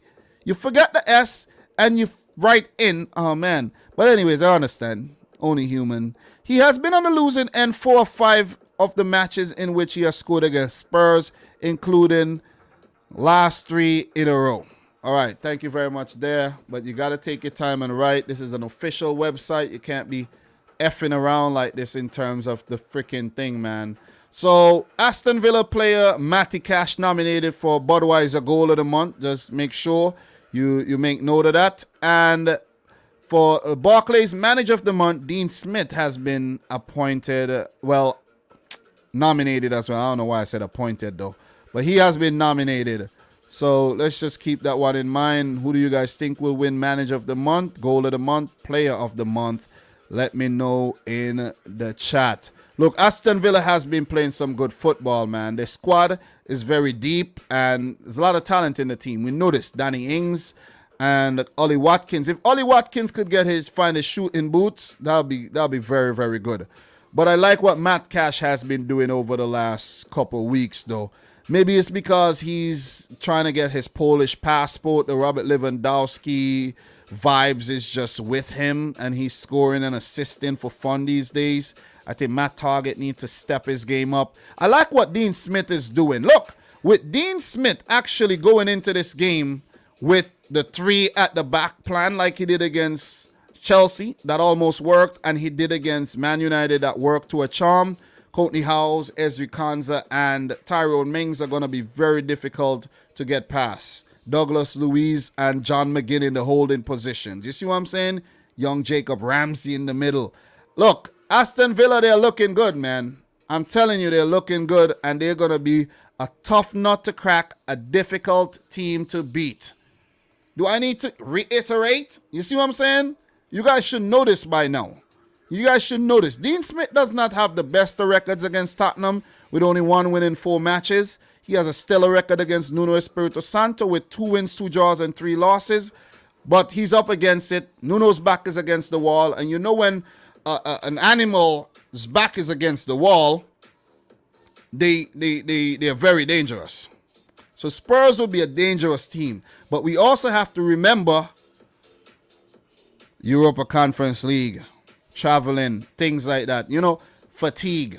Let me just check the stats, the thing, make sure that I think they're at home if I'm not mistaken for this one, you know.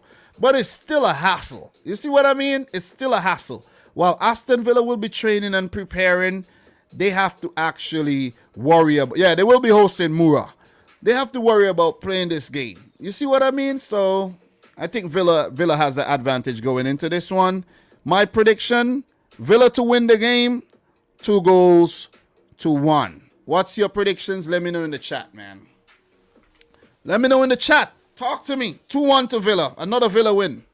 Spurs in the mud. 4 losses on the trot. Might actually be 3-0. Who knows?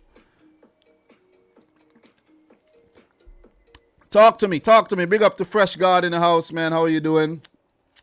How are you doing? Hey, Bob, appreciate you being here. If I was City, I still wouldn't buy Kane with that attitude. I don't want Kane anymore, man. I don't want Kane. Big up to Lame Albert. How are you doing? I don't want Kane no more. I just want to say that right now. I just want to make it clear. I do not want Kane no more. 1-1 says Adnan. Cash with that Grealish look. Yeah, Cash is very stylish. Emmanuel Opoku, 1-0 to Spurs. Tonic, 2-0 to Villa. Brawl Barry, how are you doing? Errol Brown in the house, man. How are you feeling? 3-1 to Aston Villa. 2-1 to Mura tonight. What? Woo-hoo! That's a big prediction.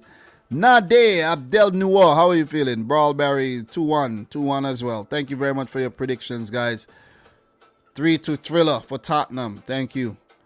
Nah, we need Kane down. We look toothless. No, we don't need Kane. We need somebody else. We need to get somebody else. Not Kane, bro. Come on. I'm over Kane.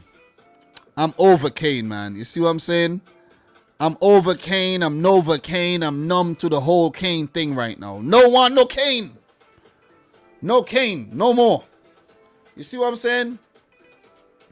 You went from hurricane, cocaine, potent, to Novocaine. You see what I'm saying? Oh, man. Crazy. Crazy. So, what we're going to be doing right now, let's go on over to the Tottenham. Let's go on over to TottenhamHotspur.com. See what's going on over there. Team news ahead of Mura. Sporting their third kit there. Yeah, very bright. Weird kit, if you ask me. But it might. I don't know what to say about that kit, though. Kane selected for England duty. Of course. Isn't he the captain? Come on. What kind of dumb news is that? Of course he's going to be selected. Come on, man. You ain't got more newsworthy things to talk about? What else we got here, man? Spurs versus Mura, how to watch, team news, key information. Play the youngsters. Simple. God damn. Oh, my God. Play the youngsters, and it's that simple. Lose the game. Move on from the freaking Europa Conference League because it's going to hamper your season. I'm done with this website. I'm moving on.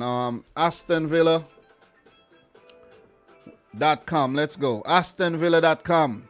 International duty. Several villains in action during October international period. Who got called up? Ollie Watkins seemed like he got called up. Tyrone Mings and Ollie Watkins have both been named in England squad. All right. So Scotland, John McGinn has been named. Argentina, Emi Martinez. And that's the thing. I didn't even mention Emi Martinez. It's going to be very difficult to beat this guy. It's going to be very difficult to beat Emi Martinez in goal come this Sunday. Difficult. This guy is a gem, I'm telling you. I don't know how Arsenal managed to let him go and still ended up spending 25 million on Ramsdale and want to get another backup goalkeeper because they want to get rid of Leno. Leno might actually leave in January. So, Republic of Ireland, Conor Hourihan as well. And that's it for the international call-ups, you know. So, Dean Smith, as I mentioned, nominated for September Player of the Month. Manager of the Month, pardon me. Cash, Goal of the Month nomination. And there's been also news that Jack Grealish would be watching this game as well. I'm just kidding, Villa fans. Come on. I'm just messing with you with the Jack Grealish thing. But I think he will be watching this on his phone while he prepares for the game against Liverpool.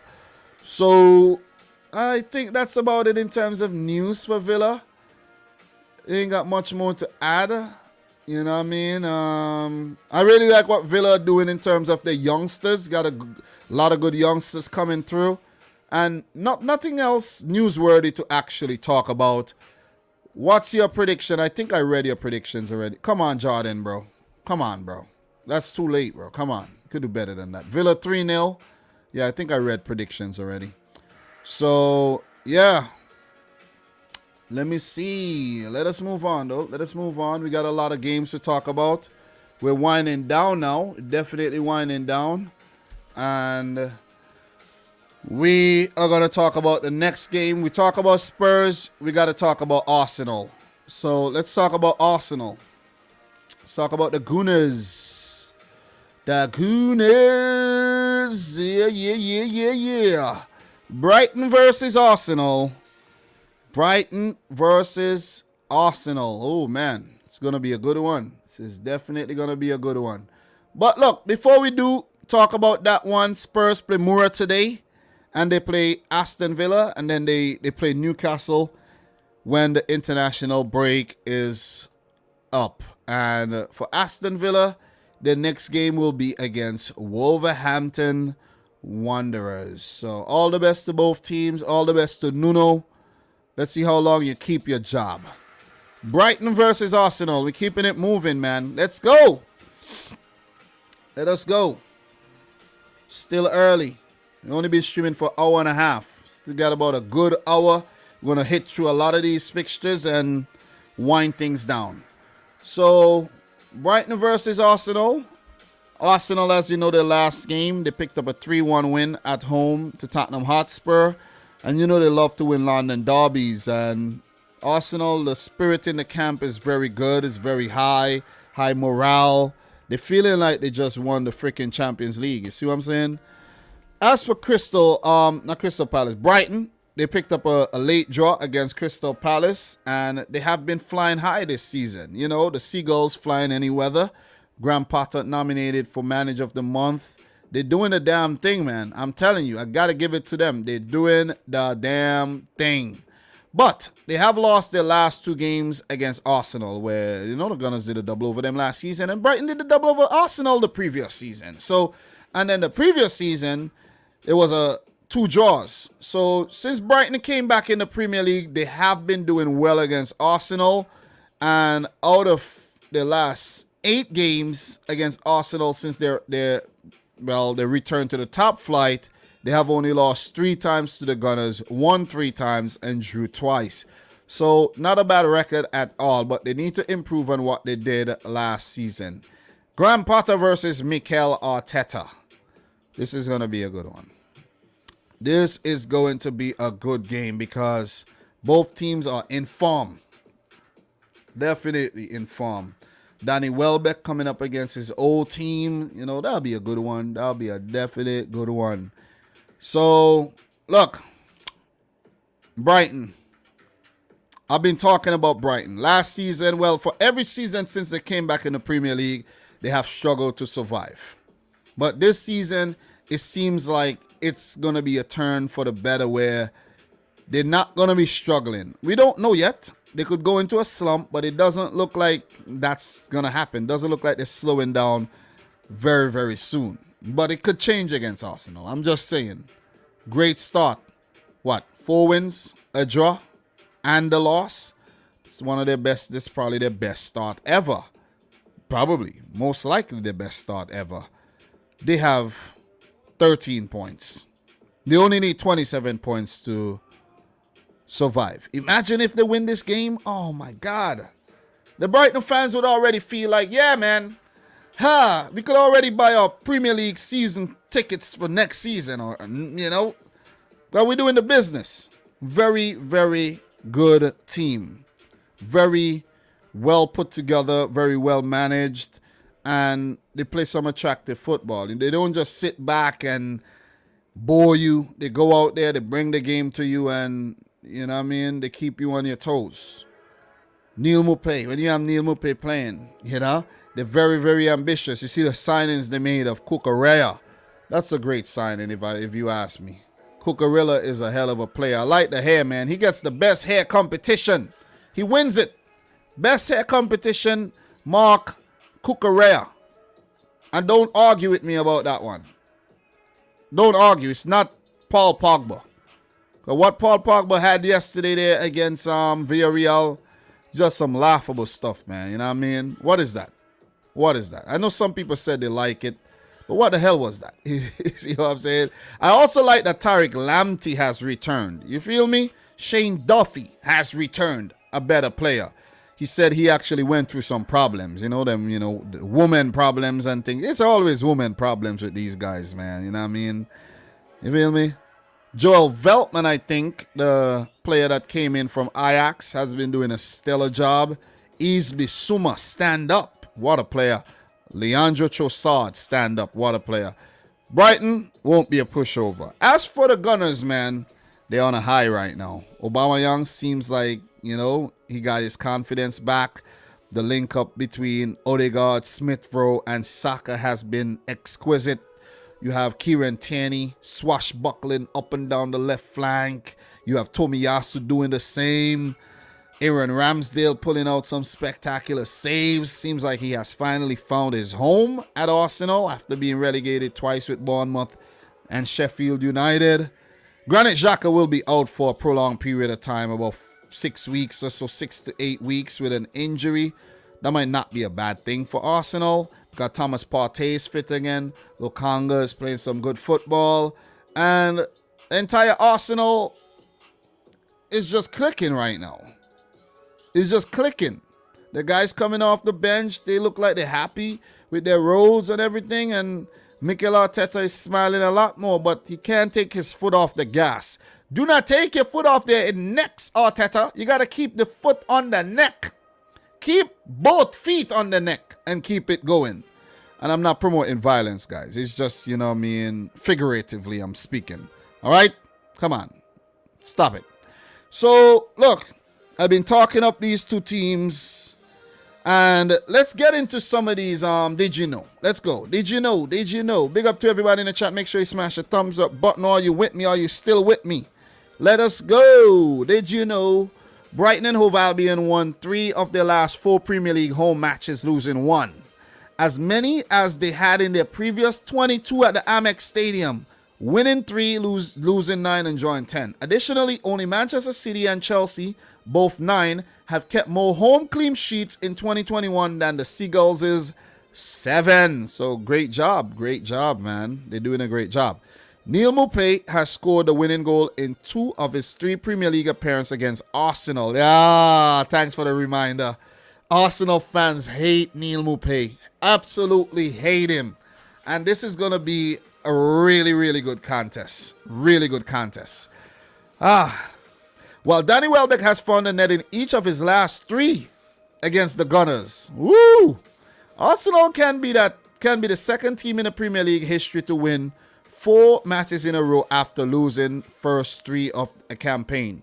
Pierre-Emerick Aubameyang has scored 5 goals in his last 5 appearances in all competitions, more than he did in his previous 17 for the Gunners. So when I told you he found his confidence back, I wasn't even making that up. I didn't look at this before I said that. It just means that I've been on point with what I was saying. And look, with Arsenal doing well, Brighton doing well, it will be safe to predict a draw here. But I actually think that Arsenal are going to win this game. And I'm going for a 2-1 win for the Gunners. I almost went for 2-0, but I think it's going to be a tricky game where Arsenal would score. Let's say Arsenal score 2 first, and then Brighton come back into the game and make it tricky towards the end. I'm going for Arsenal to win the game 2-1. Share your predictions with me in the chat. We'll definitely appreciate that one. So, look, foot on the neck is not a good sentence to say these days. Foot on the pedal is better. Put your foot on the blood cleat next. What are you talking about? I said it's figurative. Figurative speaking. Come on, man. You guys need to chill. Pogba, hair looked awful. Tell me about it, man. Tell me about it. Tell me about it. Kieran Fletcher, 30411. All right, guys, let's predict this, man. Let's predict this game. Arsenal versus Brighton. We have Michael Olopido saying a 3-1 to Brighton. Let's go. 3-1 to Brighton. Let's see. The stats are right there. 3-1 to Brighton. Politically correct. I'm not going to come politically correct, bro. I'm not going to come politically correct. I'm not always going to be politically correct. See what I mean? I know about the whole George Floyd thing and whatnot. Yeah. But foot on the neck. Keep your foot on their neck. Loco Smiley. Don't take it off. Let's go. 2-1 to Arsenal. 2-1 to Brighton. What we have here? 2-1 to Brighton. Come on, guys. Drop your predictions, man. Drop your predictions. Talk to me. Talk to me about the predictions here for this game. And before we move on. So, Arsenal. Let's see what's going on at Arsenal. Arteta. What impressed me most about White? Yeah. Forgot to mention the partnership at the back between Gabriel and Ben White. They look good.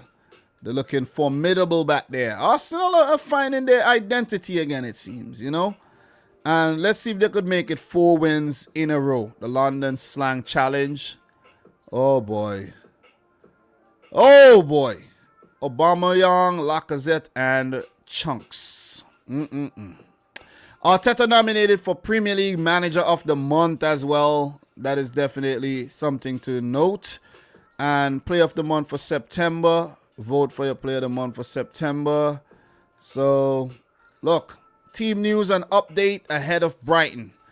Let's get an update. Granit Xhaka, right knee. Further to injuring his right knee during Sunday's match against Tottenham. Yeah, said Tottenham. Forget about the Hotspur thing. Assessments and scans have confirmed that Xhaka suffered a significant injury to his medial knee ligament. A specialist consultation took place in London on Tuesday evening, which has determined that Granit Xhaka does not require surgery.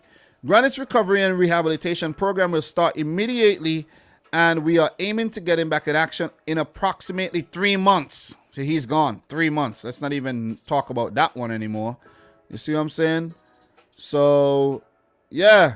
As part of the Premier League protocol, all members of our first team squad and support staff continue to be regularly tested for COVID-19. Yeah, get the vaccine, guys. If you haven't yet been vaccinated, get the vaccine. And if you're in here arguing with me about things and you haven't got the vaccine, well, I don't know, man. Get the vaccine. I got the vaccine. And I know you could still die. You see what I'm saying? I know you could still die. And you could still get COVID-19. But still. You see what I'm saying? Get the vaccine. Get the vaccine. Azar Abdul Rouse. Why waste so much time on Burnley versus Norwich? Azar, bro. Bye. Anyways, let's go. Thank you very much, Loco Smiley. I do appreciate that still. You see what I mean? What else we got here? Anything else in terms of Arsenal and the team news? I don't think so. I think that's about it. And we are going to move on. We are going to move right on to Brighton. Let's go to the Brighton website. Let's see if anything. Bissouma to have late tests. Alzate will be out. Yeah, Yves Bissouma has been dealing with an injury problem. I think Pogba actually is trying to beat Yves Bissouma on the low with the hairstyle, you know. Or maybe Yves Bissouma is trying to be Pogba. Well, I don't know. I really don't know which one it is. But Graham Potter's team welcome Arsenal to the Amex on Saturday as Albion go in search of their 5th win of the Premier League campaign. All right, team news. Yves Bissouma is making progress, but it will be a late decision for later on in the week. Danny Welbeck is seeing a specialist, while Steven Alzate won't be ready for the weekend. Okay, so, yeah, that's what's going on in terms of the players. I think they would need Welbeck fit and Bissouma fit. Because Welbeck, with, coming up against his old team and Bissouma, the anchor in the midfield. You need that. You see what I'm saying? You definitely need that, though. Definitely need that. Paloma said, my grandma passed on Saturday from COVID. Now she can rest in heaven. Yeah, sorry, man. Sorry to hear that, bro. Sorry to hear that. You see what I'm saying? It's definitely sorry to hear that. So, look, what we're going to be doing is we're going to move on. I'm going for Arsenal to win the game 2-1. And we're going to move on to the next fixture. We're doing well, man. We're doing well. We're doing well. Don't bother with people coming in here telling me about how long to talk about Norwich and how long to talk about Burnley. They're Premier League teams. You see what I mean? They're Premier League teams. Burnley beat Liverpool last season. Why not talk about Burnley and their games? Don't come in here with these dumbass comments, man. I just want to put it out there. Don't. I'll block you immediately. You see what I'm saying? Don't. Have some goddamn respect for what we're doing here with the time.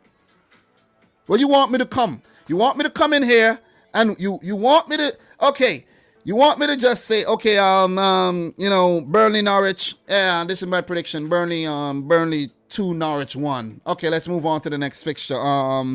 Leeds versus Watford. Leeds 2, Watford 1. Let's move on to the next game. And Wolves versus Newcastle. Wolves 1. Newcastle 0. Okay, let's move on to the next game.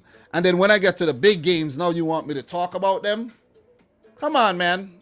This is not how we do things around here. I don't have to go to work today. This ain't how we do things. I'm not strapped for time. This is not how we do things. If they do things like that elsewhere, go elsewhere, watch those channels. Absolutely serious about that. Absolutely. Let's go. And that's just an example for anybody having any ideas to come and talk shit. Seriously. Let's go. Oh, man. Get at them, Dom. Get at them. Anyways, let's go, man. Let's keep it moving. West Ham versus Brentford. But before we do Arsenal, the next game will be against Crystal Palace. Oh, man. London derby there. Haha. That'll be a fun one. And for Brighton and Hove Albion, their next game will be against Norwich City. Winnable. And let's move. Let's talk. West Ham. Brentford. Let's go. West Ham versus Brentford at the London Stadium. This will be a London derby. And there's no stats. These teams have never met in the Premier League era. But they may have met before in the old First Division and things like that. And yeah, I'll see if I have anything on that to share with you guys. So West Ham versus Brentford, 7th versus 9th.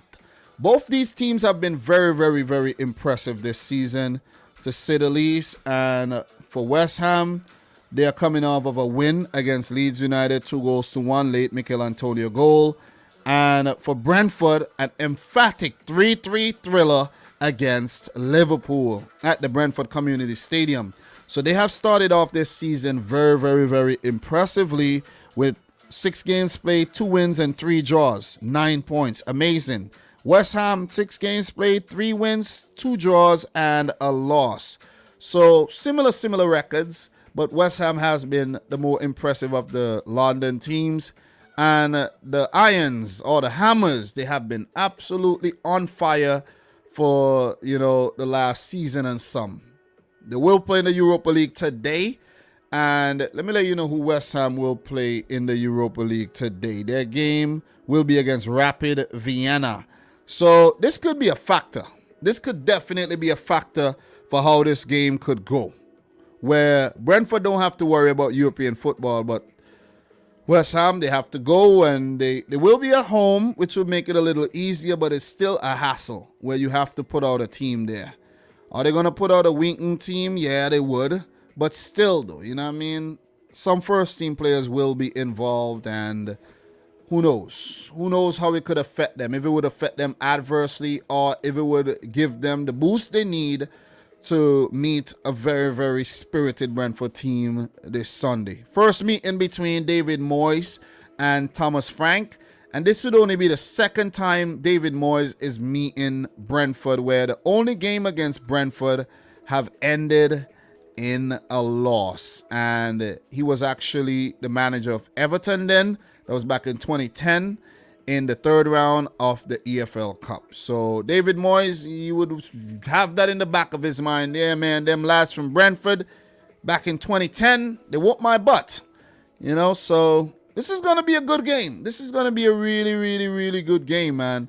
In terms of the history between these two clubs, it seems like this might actually be the first ever meeting, like, ever, from what I'm looking at right here. Seriously. Let me see if we have any information in Did You Know? Will West Ham end wait to beat top flight newcomers? Did you know West Ham have lost their last 4 matches when facing an opponent in the top flight for the first time? Going down against Wigan in 2005-06, Reading in 06-07, Hull in 08-09, and Bournemouth in 2015-16. Mikel Antonio has been involved in more goals than any other player in the Premier League so far this season, with 8, scoring 5 and assisting 3 in his 5 appearances. Brentford boasts 7 different goal scorers in the Premier League this season, excluding own goals. Only Chelsea 10 and Man City 9 have had more players find the back of the net than the Bees. Crazy. The Bees have lost just one of their last 9 league London derbies, winning 5 and drawing 3, including those from the Championship, by the way, going down 2-1 at Queen's Park Rangers in February. The Bees are the only side yet to lose a Premier League London derby, having played 2 in the competition so far, winning 1 and drawing 1. So, woo-hoo-hoo-hoo-hoo. The Bees are the only side yet to lose a Premier League London derby. How is that true? Isn't Chelsea a Premier League team? Did Chelsea lose a derby yet in the Premier League? I don't think so. This is not correct. Let me read this properly again to make sure. These people, the Bees are the only side yet to lose a Premier League London derby? Nah. That is not correct. That is not correct. Chelsea did lose, but they lost to Man City, right? Come on, guys. Come on, Premier League. See what I'm saying? You can't even trust the league, guys. You can't trust the league. So Remy Adewale, he's watching back the replay there. Beautiful wifey you got there, just like your daughter. You never walk alone. Dom the City guy. Thank you very much, man. I appreciate it. I appreciate it. I really hope nobody get injured today against Rapid Vienna, especially Mikel Antonio.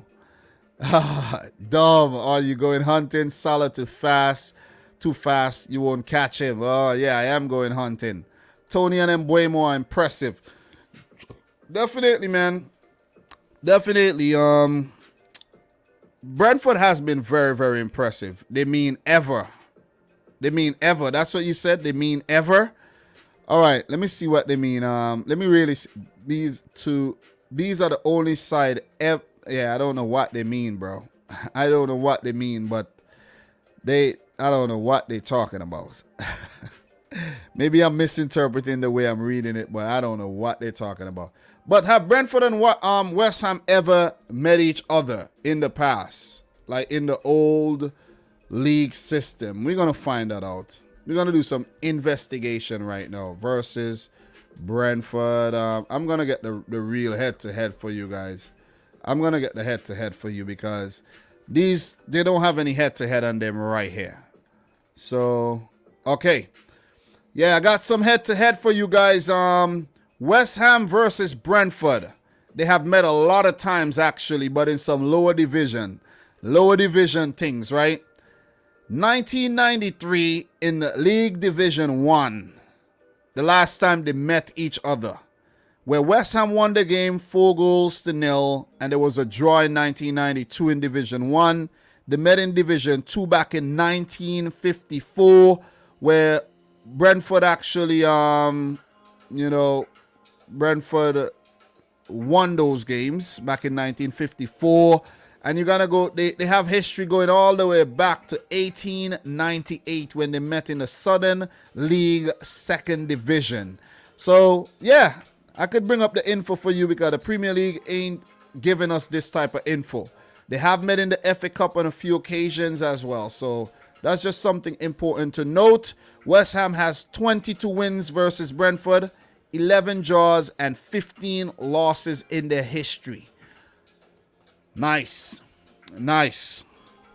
Look, before I let you know my predictions here, we know West Ham has been a very impressive team. David Moyes, I don't know what has gotten into him, but he has these guys playing well. The recruitment of West Ham, I've been talking about this every single week, but just for the people that are new, you know, guys like Ben Rama coming into the team, Dawson, Hufal, Shusek, Kral, Vlasic. You see what I'm saying? The list goes on, man. The recruitment done by West Ham is just absolutely phenomenal. Plus, you have Mikel Antonio scoring them for fun. Lovely. Lovely stuff by West Ham United, man. Fabianski in goal. Still a very, very quality goalkeeper. Very good shot stopper, I should say. Ogbonna in defense. Declan Rice in the midfield. Oh, my God. You see what I'm saying? You know? I like me some Lo Ming, but I also like me some Rice. You feel me?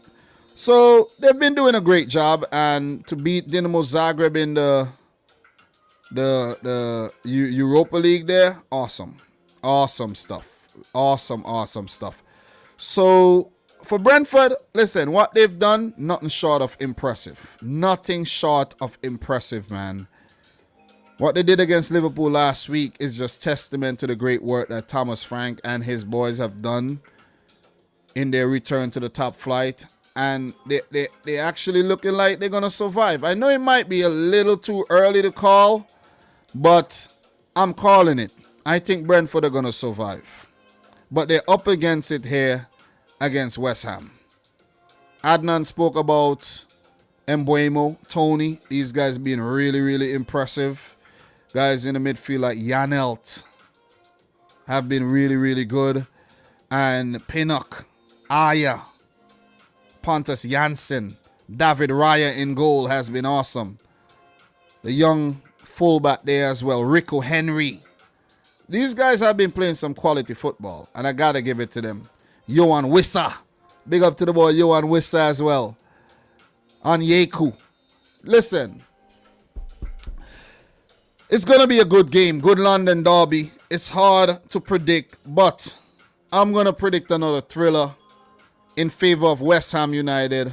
3, Brentford 2. I think Brentford's going to lose this one, but knowing Brentford, they might actually prove me wrong and go on to either win it or get a point. So that's my assessment of the game. Let me know your thoughts in the chat. Talk to me, guys. We got the game between City and Liverpool coming up. So don't go nowhere. Don't disappear, man. Talk to me, guys. Talk to me.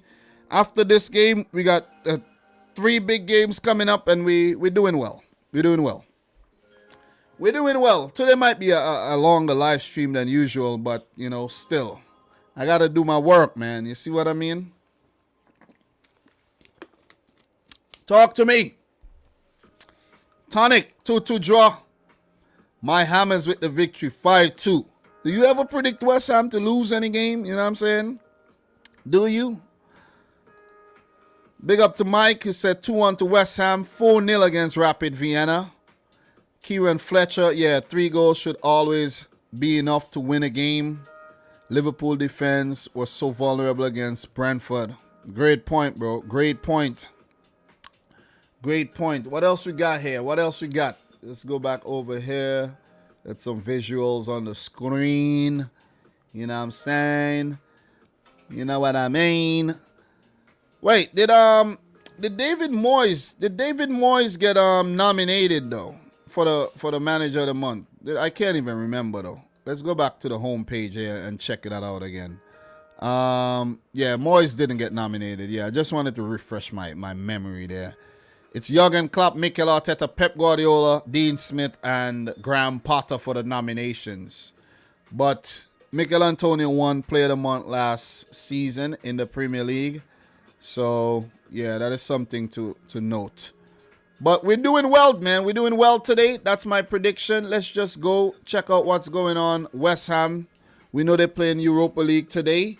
And let's just see what's going on at West Ham United FC. Rice, we want to top our Europa League group. Yeah, you guys are looking good. You might just go on to top it, man. You might just go on to top it. So, not much news here. Latest. Let me see what else we have here. Okay. Rice for nulls among international call-ups. Let's just click on this right now. You know, I'm an international guy. I like internationals, so yeah, I don't like the way this is written though. But Fornals got a call up, the Czechs got a call up, guys like Kufal and Shusek, they're in there. See what I'm saying? Earlier this week, Hammerstreet, Shusek, Kufal, Kral were all called up by the Czech Republic. You know, so that's one thing to note. What else we have here? Declan Rice and Pablo Fornals were both called up by their countries on Thursday for the next month rounds of international. So it doesn't look like Mikel Antonio was actually called up by Jamaica though. I didn't look at the Jamaican thing. I'm not Jamaican, by the way, if you guys are wondering. If you're in here and you don't know where I'm from, I'm not Jamaican. I do not claim Jamaica. So I want to put it out there. I'm from St. Vincent and the Grenadines. You know what I'm saying? Just remember that. So, yeah. Doesn't look like Jamaica called up Mikel Antonio, though. Not looking good for Jamaica, though, in World Cup qualifiers at all. Not at all. Anyways, that's it for the West Ham website. We're going to move on. Let's see what's going on at Brentford, if there's anything fresh to actually, you know, be informed about. Ivan Toney talks to iNews. Okay, replica kits by Umbro. Whatever, man. They ain't got nothing here either. Worcester won the strike, wins Carabao Cup. Goal of them wrong. I told y'all that was a wicked goal, man. Big up to you on Worcester, man. Big up to you on Worcester. So we just found that out. Team, let me see, all news. Let me see if we got anything on the news. Let me see. Yeah, we ain't got nothing. Brentford Community Stadium transforming robots. Okay, maybe some artwork there on display. But yeah, man, yeah, ain't much more to talk about. So what we're gonna be doing, we're gonna move right on, and we got 3 more games. You see how things have wind down nicely? You just have to take your time and get the job done, man. People say, why you spend long on this? It's not long. I spend about 10 minutes on each fixture. That's not long. You see what I'm saying? Some fixtures a little longer, and there's a little talk in between. That's not long. Let me do my freaking job. You see what I'm saying? And it's always the people that talk that can't actually come and do it better. Let me do my thing. And guys, if you haven't yet liked the video, make sure you smash the thumbs up button. We got 81 thumbs up. We need 19 more likes to hit 100. I was just checking my math real quick there. And I'm pretty sure there's 19 people in here who have not liked the video, okay? Smash up the thumbs up button. Let's hit 100. Cha-ching. Come on, let's go. Follow me on Twitter at Dominic Rich FC as well. Let me check my Twitter page and see if I got any new followers. You guys are playing around, man. You guys are playing around. I ain't even got no new followers. What's going on here, man? No new followers on Twitter? Come on, guys. Follow me on Twitter, Dominic Rich FC, if you haven't yet done so. That's the best place to reach me. Just trying to grow the Twitter, though. You know what I mean? Maybe, who knows? Keep growing the thing. Reach 1 million followers. I'm just kidding. That won't be happening. That won't be happening. So, yeah. I will follow you back if you follow me, though. You know what I'm saying? Just at me. At me. Let's go. Let's talk. Let us talk. We're back in the Premier League hub. And we're going to move on to the next game. Chelsea versus Southampton.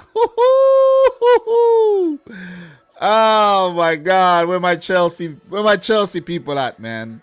Where's my Chelsea people at? Big up to all my Chelsea peeps. Where you at, man? Where you at? Talk to me, my Chelsea peeps. Talk to me.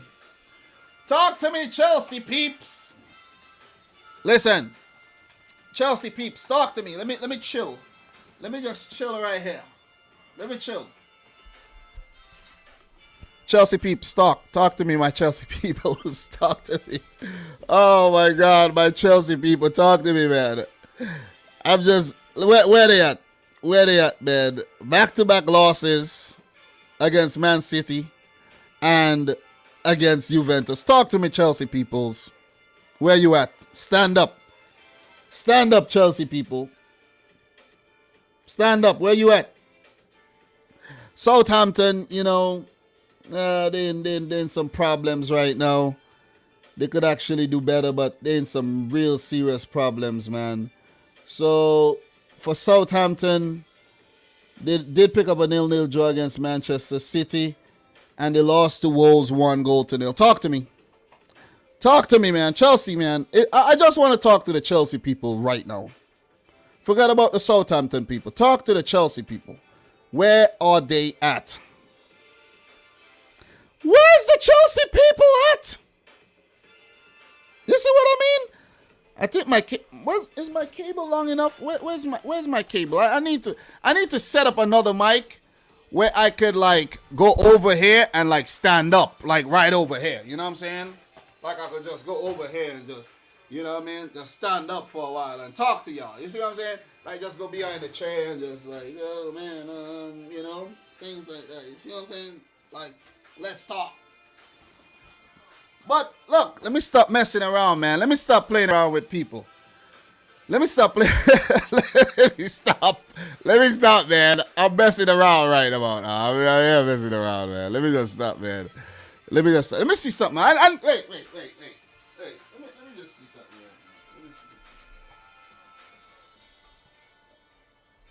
Give me a second. I need to free up my cable, man. I need to free up my cable because sometimes I want to pull this and I want to stand up sometimes and talk to them. I want to talk to people. Chelsea fans, where you at, man? Where you at? What you saying, man? Talk to me. What you saying? What are you saying, Chelsea fans? Let me just stop before all the Chelsea fans just unsubscribe from my channel, man. But look, the last time these two teams met, it's crazy that last season it was draws between Southampton and Chelsea. 2 draws, 1-1 and 3-3. And I think a draw would be very disastrous for the Chelsea fans this week if it happens. It will be rattled. They will be rattled. Maracas. Shake, shake, shake, shake. Rattled. Ankit, where you at, man? Taran, where you at? Gervais. Where you guys at, man? Nippon. Where you guys at? You guys will be alright. You guys should be alright. You should be alright against Southampton, though. I don't even plan to stay long talking about this game. Really don't. Look, Chelsea, their last 3 games against Southampton have not been good results. 1-1 draw, 3-3 draw, 2-0 loss at home. A 4-1 win and a 0-0 draw. So in their last 5 games, Southampton have actually performed admirably against Chelsea. But before that, it was all Chelsea. Hassan Hutel, 5 games against Chelsea, 1 win, 3 draws, and a loss. That's a good record. 1 game against Tuchel, 1 draw. That's a good record, man. Well, against Southampton, against Chelsea, pardon me. Well, Tuchel's record against Southampton, 1 game, 1 draw. Against Hassan Hutel, he has a good record. 3 wins, a draw, and a loss. So these guys probably met in Germany sometime down the timeline when Tuchel was at Mainz or Dortmund. Hassan Hutel was in charge of Leipzig. So this is a tricky game. This is a very tricky game for Chelsea because they need to bounce back here. They have to bounce back. They got to bounce back. Because the Chelsea fans, I know, expected a win against City and they expected a win against Juventus. They're the kings of Europe. Of course. Of course. You see what I'm saying? Of course they expected a win. And they ended up losing both games. And the reason why they lost both games is because of this negative style of football that Tuchel has been playing. I don't know what has gotten into Tuchel, though. I really don't know what has gotten into Tuchel with this negative brand of football with playing 8 and 9 defenders every game. And if you guys say, Dom, no, they play 4 defenders or 5. No, the midfielders are defensive midfielders. N'Golo Kante will be out of this game. That's something to note. Mason Mount has been going through some things as well. He might not be fit. Let's see. But they're missing these guys. They're really missing these guys. They really are missing these guys. Let's get into these did you know here. Let me make this a little bigger so you guys could see what's going on here. Did you know 3 of Chelsea's 4 Premier League defeats under Thomas Tuchel have come at Stamford Bridge? The Blues have not lost consecutive home league matches. Well, the Blues have not lost consecutive league matches at home since December 2019, the second of which came against Southampton. Romelu Lukaku has scored 9 goals in his 12 Premier League matches against Southampton. Against no side has he netted more in the competition, also 9 against West Ham. And let me talk about this guy, Lukaku. Lukaku, look, you went to Italy and you did well. You came back to England where we're saying, okay, you're no longer a small team bully and you're going to actually show up against the bigger teams. But he's not been showing up against the bigger teams. You see what I'm saying? He has not been showing up against the bigger teams. And this is not what Chelsea brought you in for. Chelsea brought you in so that when you go up against the bigger teams, you're up for the occasion and you're going to score. None against Juventus, none against City. You see what I'm saying? Like, what is happening here? I know Tottenham are not a big team, but still, they got a big stadium and yeah, whatever. None against Tottenham. What is going on, Lukaku? What is going on? None against Liverpool. What is going on, Lukaku? Seriously. I'm not like say I'm going to blame you or whatnot, but what's going on though? He did score against Arsenal, and you know what I mean. When else did he score? He did score in another game. What was against Villa? He scored 3 goals so far. Brace against Villa and 1 against Arsenal. But he's been absent when Chelsea need him. He did score against Zenit. I could remember. Good goal. You got to show up against the teams when it matters. He's going to score against Southampton. He is going to score against Southampton, guys. He is. The other players need to step up as well in the absence of Mount, Kante. Got to step up. You cannot go against Southampton and play defensive. You cannot. You cannot go against Southampton and play defensive football. Southampton have taken 19 points from 22 league matches at Chelsea, winning 4, drawing 7, losing 11. Only at Aston Villa 27 and Crystal Palace 21 have the Saints earned more away points in the competition. They like to play against Chelsea. Southampton, you had strength for Man City. Let's see if you're going to have strength for Chelsea again. Come on, let's see. Let us see. Because you teams only have strength for City. Let's see if you could come up against Chelsea and do something. If Southampton manages to go and win this game, oh my God, the Chelsea fans will lose their shit. And I'm already seeing tweets out on Twitter that they're trying to get rid of Tuchel. Like, the fans are against Tuchel already. Like, fans need to chill, I'm telling you. They need to relax because he won you the Champions League. He's kept so many clean sheets. He's done well, so many wins. And as soon as you start losing, they want your neck, man. That's football fans for you. Adam Armstrong has had more shots than any other Southampton player in the Premier League in the 2021-22 season with 19, with 6 chances created on top of this. He has been involved in 33% of the Saints' total attempts so far this term. So they'll need him to actually, be on point, and who knows? James Ward-Prowse would be needed as well. Youngsters like Livramento. I think Livramento is on loan, right? They bought Livramento from Chelsea. Amanda Broja is on loan. I think Livramento was actually bought, so he could feature against his old team there. So, look, players like Nathan Redmond needs to step his game up big time.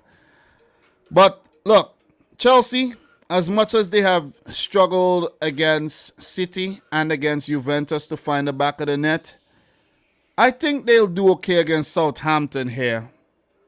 I'm going to give them the benefit of the doubt here. And, seeing that they're the more quality quality team, I should say, in this game. Hassan Hutel with 4 draws and 2 losses in his first 6 games. A win would do him great here. But I think the game is going to end in favor of Chelsea. And I'm going to go for them to win the game 2-0. 2-0. I won't make it long and drawn out or anything. I'm going to go for a 2-0 win here for Chelsea. Ain't got much more to add. They've had a better head-to-head. And even though in recent meetings, Southampton have performed admirably against Chelsea, I think Chelsea is back against the wall here and they're going to bounce back. They need to bounce back. If they don't, then it might actually be something that we have to worry about. But the thing about football that I'm telling you, right? You see Chelsea, they lost the game against City, lost against Juventus. They're on 13 points, right? Liverpool have 14 points. City have 13. If Chelsea defeats Southampton, go up to 16 points, right? And Man City and Liverpool play to a draw, Chelsea could be on top of the table again if they have a better goal difference than a United and the other teams with the same amount of points, Everton and Brighton. You see? So you can't lose your head too fast because you can't win them all. You cannot win them all. So you just have to just chill, take it one game at a time, and, just concentrate on what you need to do. If it's a period where you're gone 6 without a win like Norwich, then you worry. But not, you lose in the Champions League, you lose in the Premier League. Chelsea fans, just calm down, man. Calm down. You guys think you're invincible right now. You're not. You're not. Teams will figure you out eventually. Juventus, Man City comes to mind. But I'm going to go for Chelsea to win the game. 2-0. Guys, let me know your prediction in the chat. Talk to me, guys. Talk to me. Saints with the upset. Thank you very much. Chelsea fans are hiding with Prince Andrew. 3-1 win for Chelsea. Lukaku loves scoring against mid-table teams. Zachary Tuchel out, yeah. Tanya Kishna. Hey D, Liverpool is gonna eat you for lunch on Sunday. Let's see. Let us see. Chelsea have a £38 million buyback clause for Livermento. Wow. So what else we have here in terms of, let me see, Micklim's channel. Arsenal is not a big team anymore. Yeah, they have to actually change that. They got to change that. You see what I'm saying? They got to change that. Let me see what else we have here in terms of All right. Anyways, come on, drop your predictions in the chat. Brawlberry with a 2-0 to Chelsea. Tonic, they know who they are. Champions of Europe, they know who they are. Okay. Southampton had their fun with City. 1-0 to Chelsea. All right. Thank you guys for sharing that. And let us just see really quick if there's anything new going over at Chelsea in terms of any headlines. If there's any headlines, we'll catch it on the club website. You see what I'm saying? Let's see. Now it's time to turn the page. Turn which page? From losing to winning. Oh, okay. We must learn in defeat and regroup for Southampton, says Loftus-Cheek. James and Mount included in England's squad. They should have reached. James suffered an injury against Man City, so let's see if he'll be fit. So, in terms of news, Thomas Tuchel, we started strong, but don't want to hear but nothing. You lost the game. Regroup and come again. Antonio Rudiger nominated for Player of the Month. We know that. Blues Trio for Player and Goal of the Month awards. Okay, so the women's and stuff there going on there, but we're not going to get into the women's football right about now. So nothing really going on at Chelsea right now in terms of some exclusive news, things that we don't know about right now. But yeah, let's see. Let us see. Lukaku, oh man, he might actually show up. See what I'm saying? Might actually show up. Wait, the Chelsea and Southampton were playing the Carabao Cup too, huh? I don't remember the Carabao Cup draws simply because I don't remember everything. So Chelsea October 2nd in the Carabao Cup against Southampton, and they will play October 26th again in the Carabao Cup.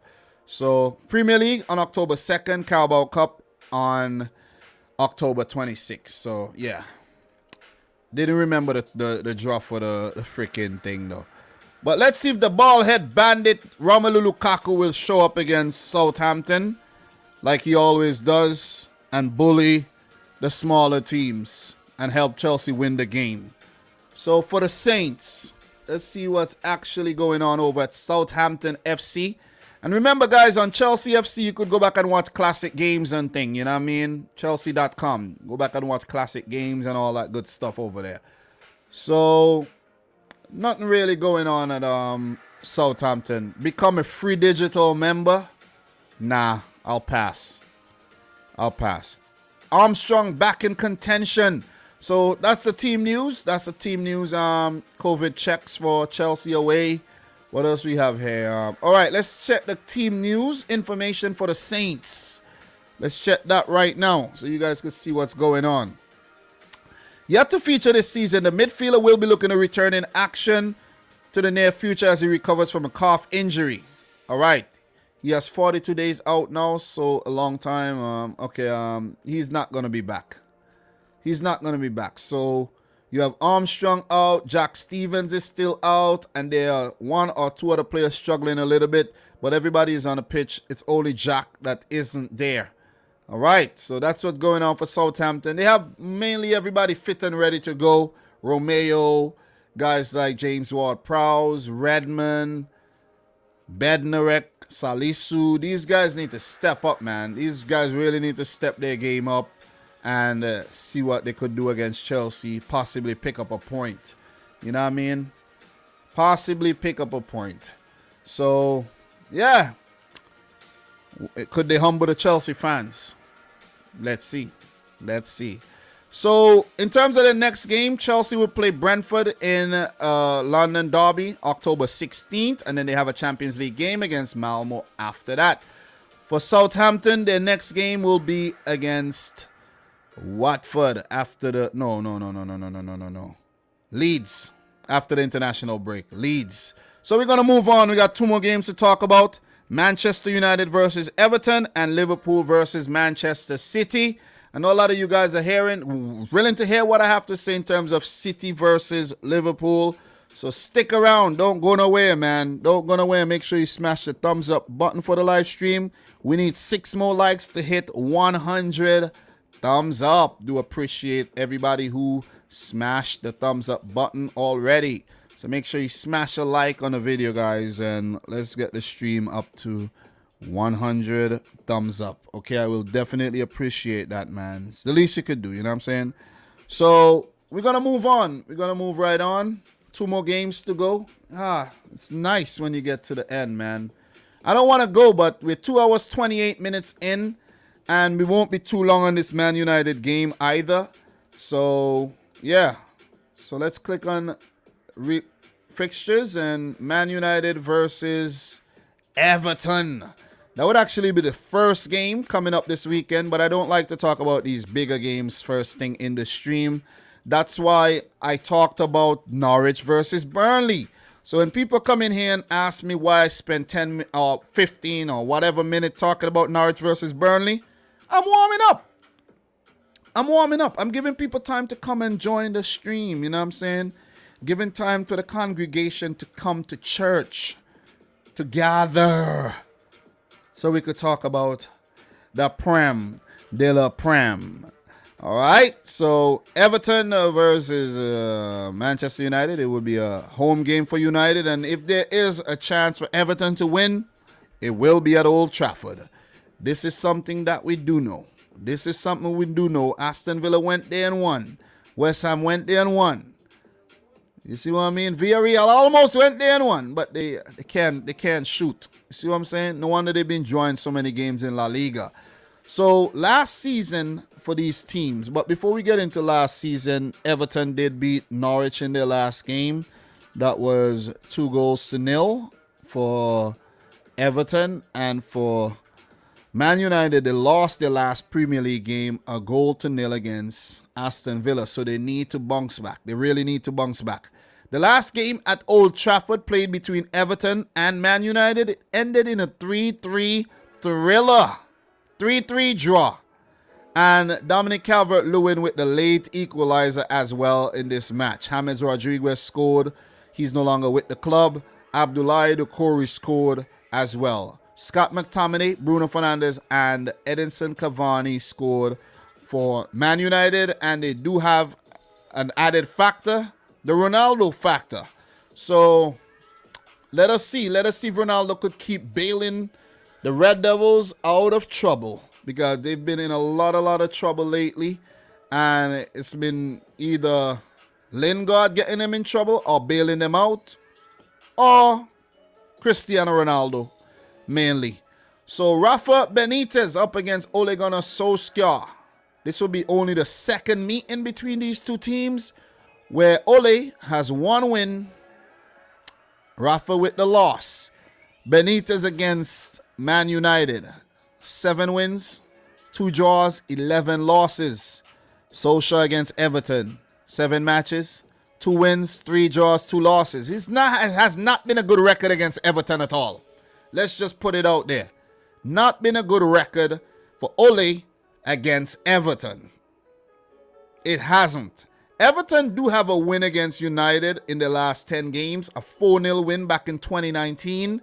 And that comes in their last 6 games. So in their last 6 games, they do have 1 win, 3 draws, and 2 losses, with only 1 of those losses coming in the Premier League. So, look, this is an open game. But the only problem with Everton is the injury problems, though. And Richarlison, he has been out. Dominic Calvert-Lewin has been out as well. Seamus Coleman has been out.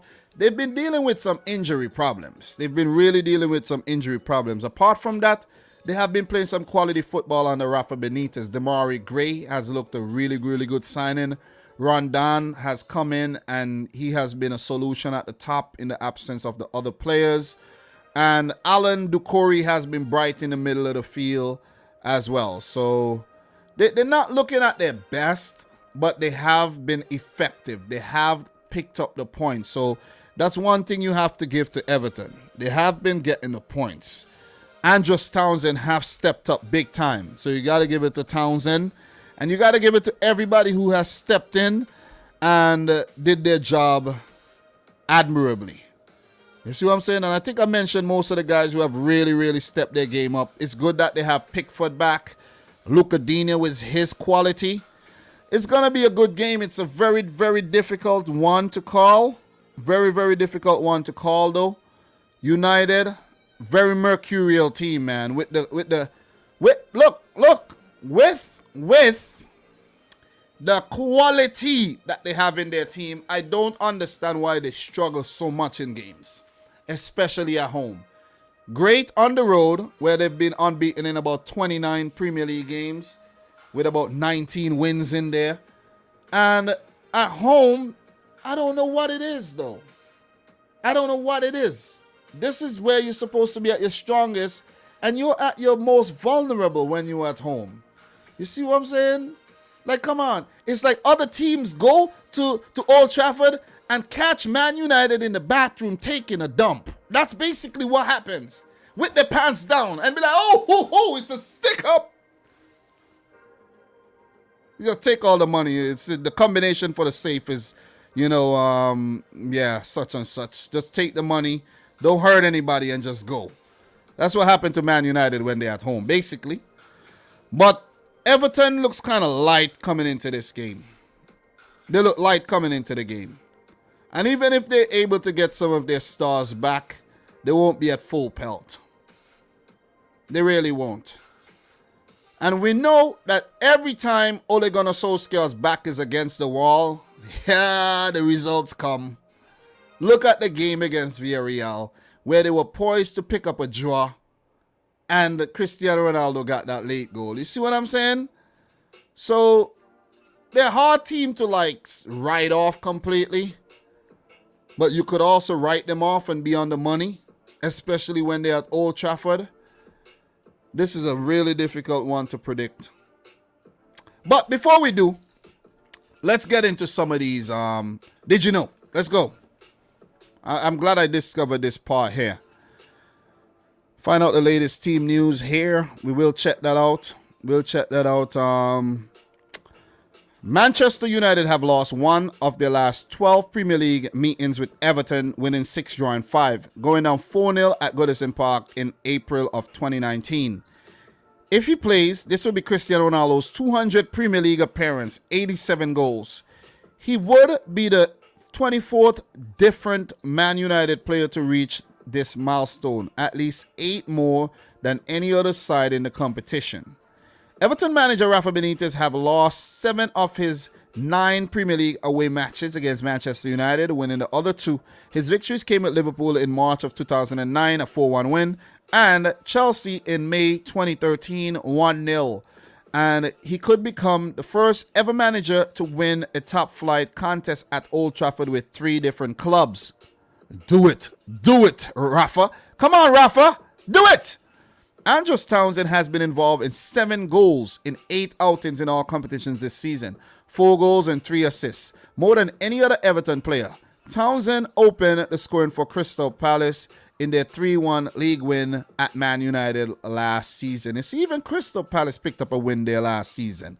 Let's just check the team news really quick. Let me see if I get anything on the team news here. So, I don't know why they go over to... They do this for the they do this for the you see? They do this for the fantasy. So for the fantasy, you could actually go over and see who's out for real, like who's reportedly out. So Richarlison and Calvert-Lewin to remain out for game week 7, as I've been talking about. And for Man United, Rashford and Amad Diallo Traore for return after the international break. So that is very, very important. Very, very, very important. And you could see all the other team news here, where James, Mount, Pulisic, and Kante missed Juventus defeat, Tuchel and lack of sharpness, and whatever. So these guys are a doubt for the game as well. So this is a good place for me to actually find all the centralized who's going to be out. You see what I'm saying? Guardiola offers Gundogan and Stones update. These guys have been struggling with injuries as well. Klopp on Porto, Jones, Alexander-Arnold injury. We're going to get into all of that. We are going to get into all of that. But my prediction, most importantly for this game, I'm going to go for United to bounce back here. I'm going to go for them to bounce back and win the game 2-1. It might just be another late win. May not be a late win. It might be a late fight back by Everton. But I'm going to go for United to win the game 2-1. They have too much quality on the field to be losing so many games, though. When you're going to have Pogba, Cavani, Greenwood, Ronaldo, Bruno Fernandes on the field at the same time, Lingard, and you're still losing? Like, that is freaking laughable, man. This is not a team that looks like they're about to win a Premier League title. I know it's early. Teams have done similarly in their first 6 games and still, went on to win the title. It's still early. But they need to be a little bit more polished, though. Not polished. This is embarrassing stuff. 2-1 to United. Guys, let me know your prediction in the chat. Talk to me. Big up to everybody in here right about now, man. Talk to me. Predictions. Big up to Jersey boy. How you feeling? Nelson Ayodele. Tonic, Kieran Fletcher, Asian Sensational, A. Bob in the house, Jordan Hyman, everybody, Frazier, McFred and Ole out. Look, 2-1 United. What are your predictions, guys? What are your predictions? Oh, snap. Richarlison out and 2-0. Oh, my God. Ajal, 3-1 to United. All right. Milk, they are yet to blend well as a team. It takes time, but still. Jersey boy, what are you saying now, Jersey boy? Jersey boy with the report. What did Jersey boy report? What did he report? Talk to me. Let me see. Hey D, which Caribbean island you represent? Shout out to Antigua, St. Vincent and the Grenadines, man. St. Vincent and the Grenadines, Tanya. Vincy Massive, stand up in the house. Vincy in the house. So, what are your predictions? Let me know. Let me check out the Man United website. Hopefully, in a couple months, we'll be talking about United in the Europa League. That's a good joke, right? That is a good joke. Oh, man, don't even talk about the boy, Sancho. Don't even talk about Sancho. Oh, man, oh, God. Ronaldo nominated for Player of the Month. I did pick him for my Player of the Month. Great, emphatic comeback. Early team news versus Everton here. So we're going to get some team news. We're going to get into the team news there. And let's get into the nitty-gritty, though. Few changes for Saturday's game are expected for both matches of equal importance. But a couple of things we know already. First choice, right back Aaron Wan-Bissaka is available for selection once again, having been suspended for our 2-1 victory against Villarreal. On the flank, Luke Shaw missed the European game through illness, and it's yet to know whether he'll be available. We may find out in Solskjaer's pre-match press conference Friday afternoon. Harry Maguire could be out for a few weeks, Solskjaer confirmed earlier this week. The club captain having suffered a calf injury against Aston Villa. Rafael Varane and Victor Lindelof could therefore continue the centre-back partnership. Ooh, that is not good. That is not good news. They would need their forwards to actually come and do the rescuing act again. Could somebody please call 911? Cristiano Ronaldo, Sancho, Greenwood, Bruno, and all them guys showing up in fireman, uniform. Ha! I know you guys just pictured that in your minds, right? In attack, the options remain the same. All those guys I just mentioned. Ole will also be able to pick from the hardworking Edinson Cavani, who received the crowd's adulation in the midweek, as well as Anthony Martial. Oh, man, Anthony Martial, what happened to him? Danny Van de Beek. They didn't even mention Danny Van de Beek in the damn nothing. Everton news. They even got Everton news. Dominic Calvert-Lewin have returned to training, but is yet to join in with full contact team training. He could return after the international break, but doesn't appear to be fit for the game against, Seamus Coleman also took part, having not featured in the top year. He'll not be back. Jean-Philippe Gibamon was a participant in full training and could be involved. There's also been some news that Mr. Jean-Philippe Gibamon got in some trouble while driving as well. So that is something you could look into. Richarlison and Andre Gomes has also been absent. So Everton are very depleted. Yeah, you're gonna do well against Norwich, but not against United in my opinion. So that's it for that one. Do we even need to check the Everton website? I don't even think so. Let's check the news United again, see if we miss anything. Let's see if we miss anything. United trio named in England's squad. Let's see. Who though? If Harry Maguire is out injured, who? Luke Shaw, Jesse Lingard, and Jadon. Please, could somebody tell me how Jadon Sancho got into the England national team? On what strength? On the strength of what performance? Please explain to me. How does he get in there? How? Anyways, I'm not going to dwell on that though. Jadon Sancho has been a flop at Manchester United. So far, it's still early. Let's see what happened in 20 games. Let's see. Your chance to win a shirt signed by Sir Alex. Go check it out, man. Check it out. Try. Or you could find out where he lives, go knock on his door and ask him to sign your damn shirt. That'll be easier. That'll be definitely easier. You could dress up as the mailman as well. Or as a repairman and say you come from the cable company, you came to fix something. Oh, by the way, can you sign my shirt? What else we got, man, for United? Diego Dallo was horrible against Villarreal, by the way. So, yeah. Anyways, Everton. Everton's official website. Let's see what's going on here. Don't want to be a member, just enter the site. Come on, you guys are always trying to sign somebody up. Blues prepare for United. Ducory reveals key to productive form. Did they say Ducory or did they say Sharon Carter, Jay-Z? Oh, I think so. All right, that's like a 20-something-year-old Jay-Z right there. Townsend in running for September Gold Prize. I picked him. Pickford set for England action. Anything else? Everton legend Stevens backs Goodison stem cell donor clinic. Everton doing big things. Stem cell research and things like that. All right, that's about it, man. Everton, you know, that goalkeeper shirt looks fire, man. That looks nice. I won't buy it, though. Got my money to spend on better things. And last but not least, 2 hours 45 minutes in. Last but not least, let me hide that. I don't want any distractions on the screen right now. We got 104 thumbs up. It's 12:15 p.m.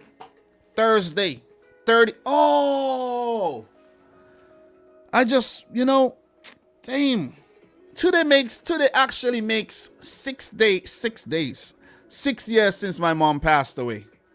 It just actually dawned on me. I was like, oh, shoots, man. So, today is actually a day of, you know, remembrance for me as well.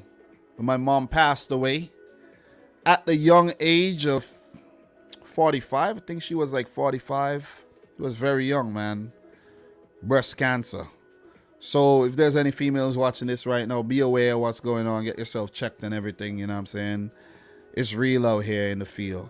So RIP to my mom, Miss Richards, and may her soul continues to rest in peace. Liverpool, Manchester City. This is a big game. This has always been a big game. This is a huge game. Maybe not always, but since City became the force that they are right now. But in this day and age, this is the big game. I think this is the biggest game in the Premier League right now. I don't think it's United versus Liverpool. I know there's some Liverpool fans would say it's United, but when last United won a title, or a trophy at that, Man City are the team to beat. The build-up for Chelsea was big. Chelsea fans were bullish. They fancied their chances of picking up a win. Some said 3-0. Some said otherwise. Some said a draw. I even predicted a Chelsea win. But City went out there and they did their thing. They were convincing. Maybe not as convincing as they were against PSG. But to be honest, PSG put out a quality performance where they weren't overly defensive and they had Neymar, Mbappe, and Messi. You lose to those guys, you shouldn't be mad. You should actually just clap and say, wow, great football, man. I enjoy the game. It's a pleasure gracing the field with you guys. You see what I'm saying? So I'm not going to whine about losing to PSG. It's still early. It's still very, very early. As for Liverpool, 3-3 draw against Brentford. Not the best performance, but I think Brentford really matched Liverpool's intensity and their goal-scoring prowess, and they picked up a well-deserved draw. But Liverpool, they do have to do better in terms of their defense. They got to tighten up back there. In the Premier League I'm talking about, you know, that's what I'm talking about.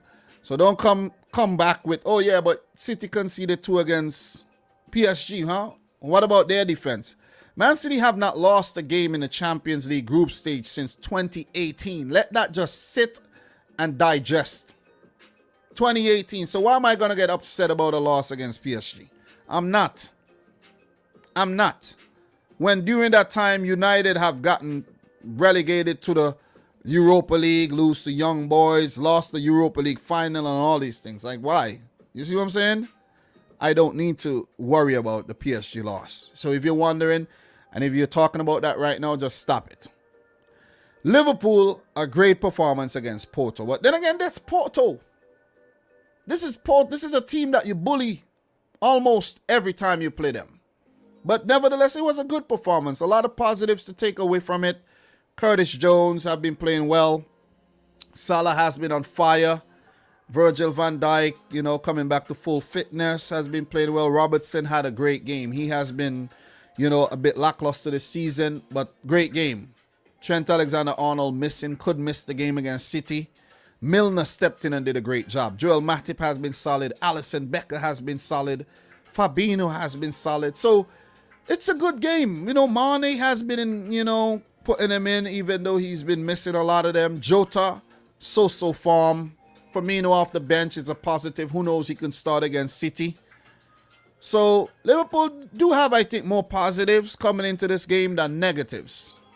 Thiago may be injured. Trent could be injured still for the game against Man City. But in my humble opinion, I think it could be a blessing in disguise for Liverpool. Maybe Trent for his attacking prowess would help. But in defense, yeah, I'm going to mention it again. It would be an Achilles heel.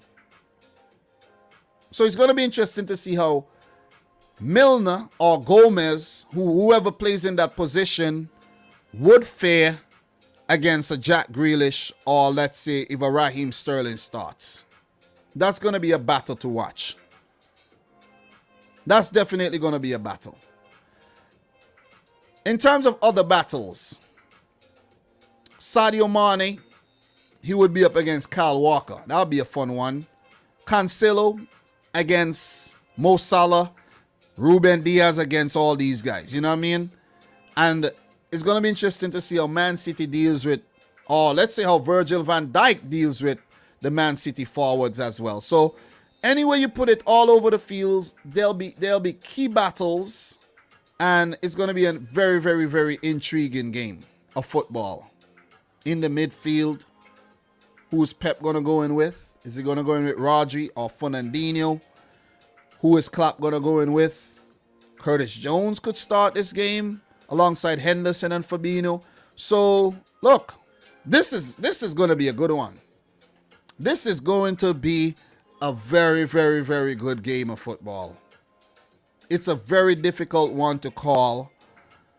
But as a City fan, I am going into this game very confident, because I think we look good against PSG without being successful in the end. And against Chelsea, we were damn good. And if you check our Premier League record so far this season, it has been stellar. 6 games, 5 clean sheets. I know Liverpool have been unbeaten, but look at City's defensive record in the league. Yeah, we conceded 2 against Messi, Neymar, and Mbappe, but you know what I'm saying? Like, that's Messi, Neymar, and Mbappe. If you cry about conceding to these guys, you're not from Earth. You see what I'm saying? So, look, it's a huge game, man. It's a game that could make or break either one of these teams' season in terms of the psychological edge, the advantage going into the rest of the season. Because if Man City are able to beat Chelsea, beat Liverpool, that'd be a big advantage.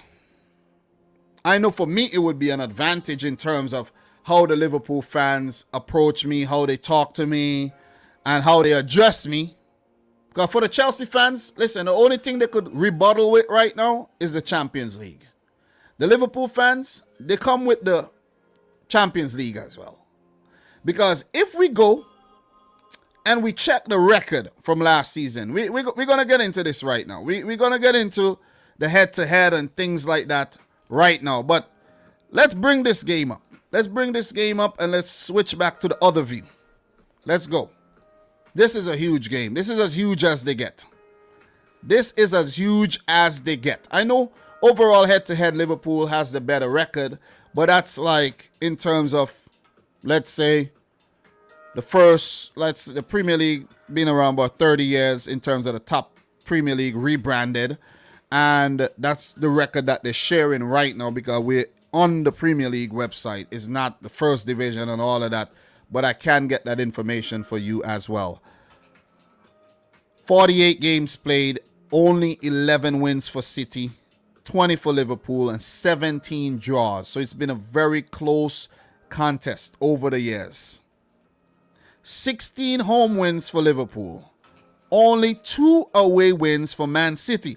So the chances of Man City going on to win at Anfield, especially with fans there, it is very slim. But one of those 2 wins at Anfield did come last season, which is absolutely ridiculous when you think about it. It was in front of nobody. Nobody was there, only the staff and the media crew and all of that. But to win at Anfield in front of fans or no fans, it's still a big achievement in my opinion. But when you check the head-to-head record across the last 10 games between these two teams, we don't want to get too deep into going back to 1890 something or whatnot. We're not 1920s. We're not going to do that right now. We're going to talk recent form. We're going to talk the relevant things. Liverpool versus City across the last 10 games. Liverpool have lost 4 times and they have drawn twice. They do have 4 victories of their own, with 2 of those victories coming in the Champions League. That's the last 10 games. I could go back further, but that's the last 10 games. 2 victories coming in the Champions League. Yeah, you got us there. I got to give it to you. The 4-3 at Anfield, that was a mouth-watering game. I could remember that one. That was a great fight back, and I thought City could have get something from that game. The 0-0 at Anfield back in 2018, we should have won that game. I remember Riyad Mahrez missed his penalty. We should have won that game against Liverpool. And I know you guys are like, yeah. You know, so City have performed well against Liverpool, and I think they have the psychological advantage coming into this match. 4-1 last season. Do I need to remind you guys? 4-1. Gundogan with a brace, but Salah did equalize after Gundogan scored, and then Gundogan, Raheem Sterling, and Phil Foden, that goal, that was one of the most amazing. That goal, I got up and I went wild. Phil Foden, absolutely phenomenal. Gundogan even missed the penalty in that game. So it could have been 5. It could have been 6. I'm not going to say 7. But that was an emphatic victory. And the other game that was played at the Etihad, a 1-1 draw. Previously, a 4-0 win for Manchester City. No fans, July 2020. So it's like Liverpool fans were saying, yeah, we were punch drunk from celebrating the title. That's the reason why you won 4-0. But then what did Man City go and do? Beat Liverpool 4-1 at your own stadium. You see what I'm saying? So, look, these are just things to just, you see what I mean? Community Shield win, 2-1 win at the Etihad, the 0-0 draw at Anfield. So Man City has really performed well. The 3-1 loss to Liverpool back in November of 2019, that was something, right? That was something. I was talking up that game in my live stream, talking it up, and then we went there and we got our ass taken to us. And that's the season when Liverpool won the title. So they had us that year. They really had us in that game. They were on fire, absolutely on fire in that game. So there's a lot of things I could talk about here. Talking about head-to-head. Jurgen Klopp versus Pep Guardiola. 21 matches, 9 wins for Klopp, 9 wins for Pep, 3 draws. Oh, this is good. This is as good as it gets. This is as good as it gets. Pep versus Liverpool, 5 wins, 5 draws, 5 losses, 3 draws. This is as good as it gets. This is as good as it gets. I know the Liverpool fans are confident as well, coming off of that big win against Porto. But Manchester City are also confident, where they could put aside the PSG loss and they could take what they did against Chelsea, come into this game, take the game to Liverpool, and possibly pick up another W. This is a great game. This is a great spectacle. Recent meetings, you see them right there. Form guide. Both teams in very good form in the Premier League. With City with a better form in terms of their last 5 games, even though they do have a loss and Liverpool are unbeaten. But Man City have been scoring a lot of goals. A lot of goals and haven't been conceding. Man City have not conceded any goals in their last 5 Premier League games. Would they concede against Liverpool? Maybe not. Maybe they will. Would Liverpool concede against Man City? I'm certain they will. I'm certain. I am certain they will concede goals. It would be a hell of a game. Let's just take a look at what they're saying in terms of, did you know? Man City have won this exact fixture 4-1 last season, ending a run of 17 away league matches without a win at Liverpool, drawing 5 and losing 12.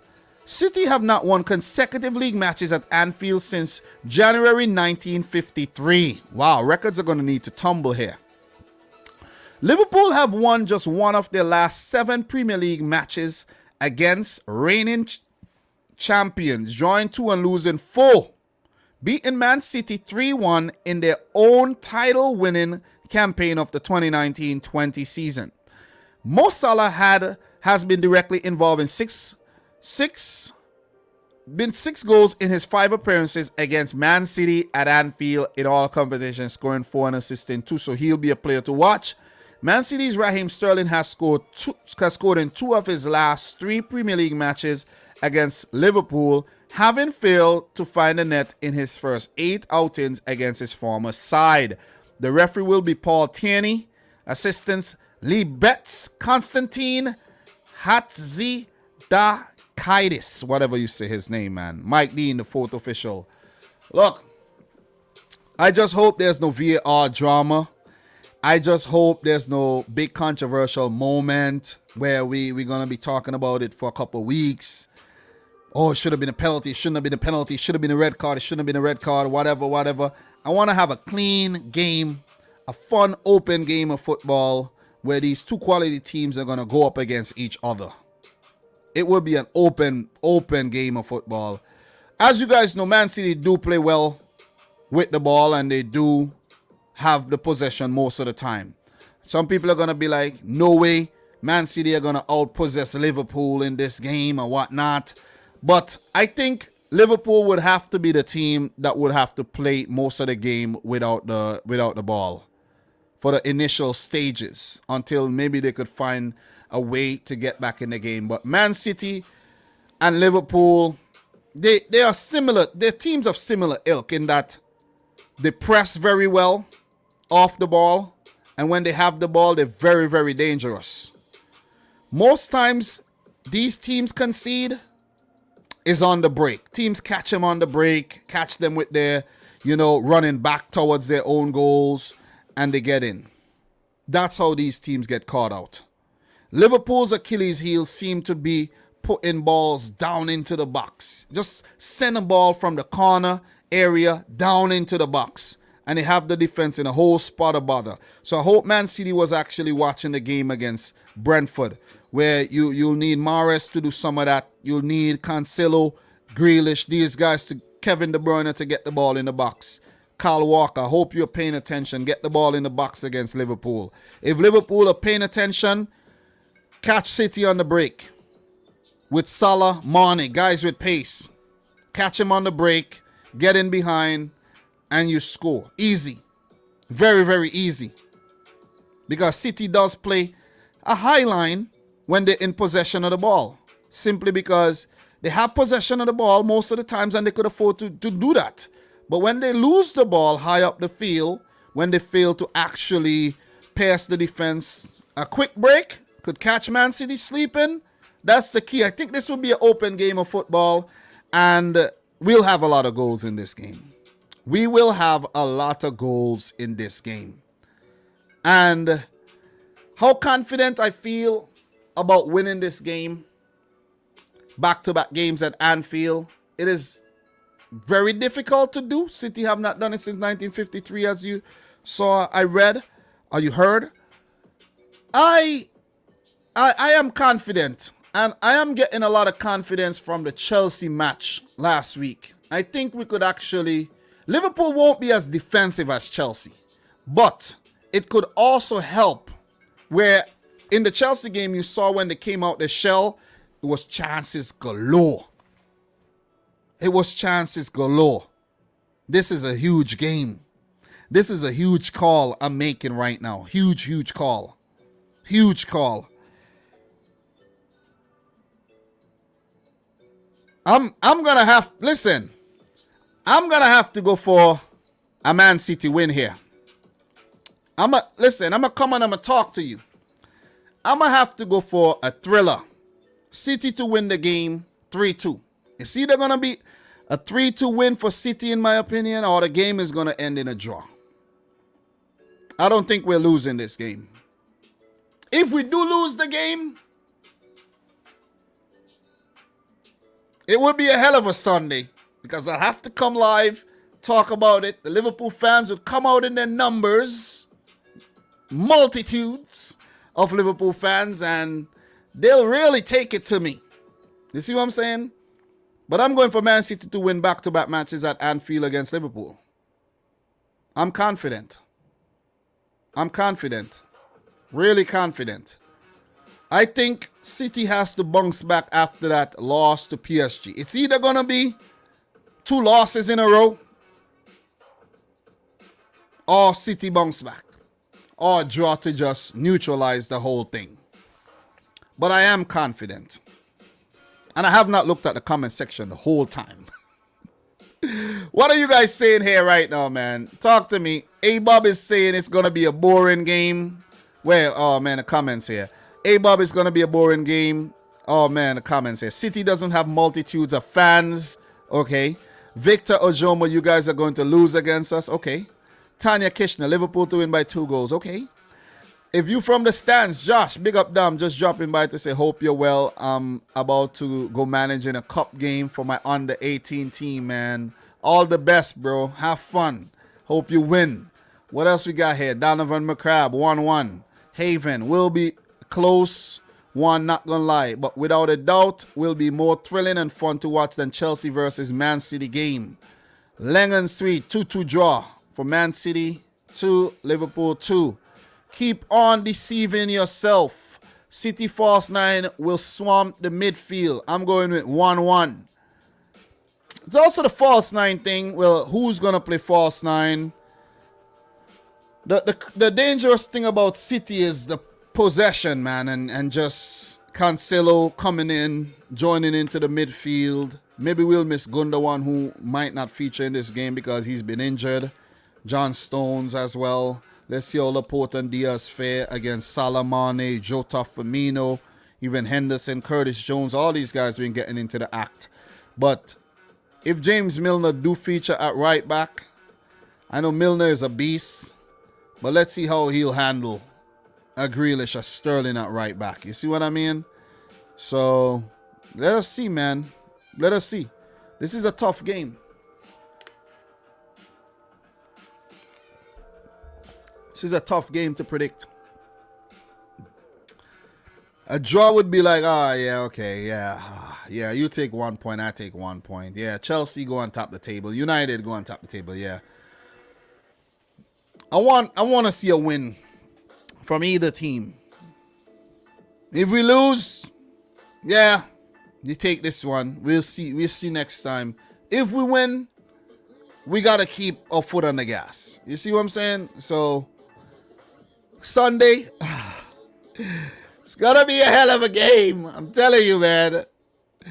Woo! I'll be at work too. I'll be at work. I hope I have a quiet Sunday where I could tune into this game and I could enjoy the hell out of this game. Liverpool versus City games go by so fast, man. Like, it's like by the time you blink, you're like, okay, first half done.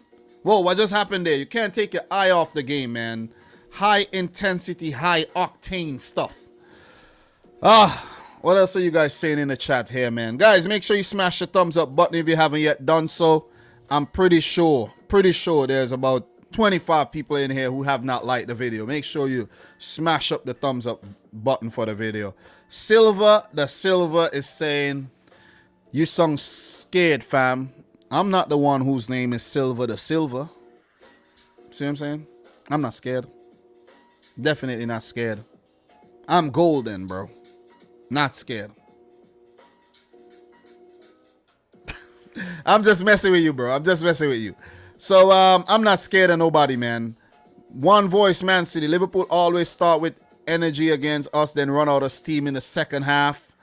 Michael Olopido. Liverpool fans will never predict a Liverpool loss. Just always remember that, guys. If I could teach you anything, Liverpool fans will never predict their team to lose.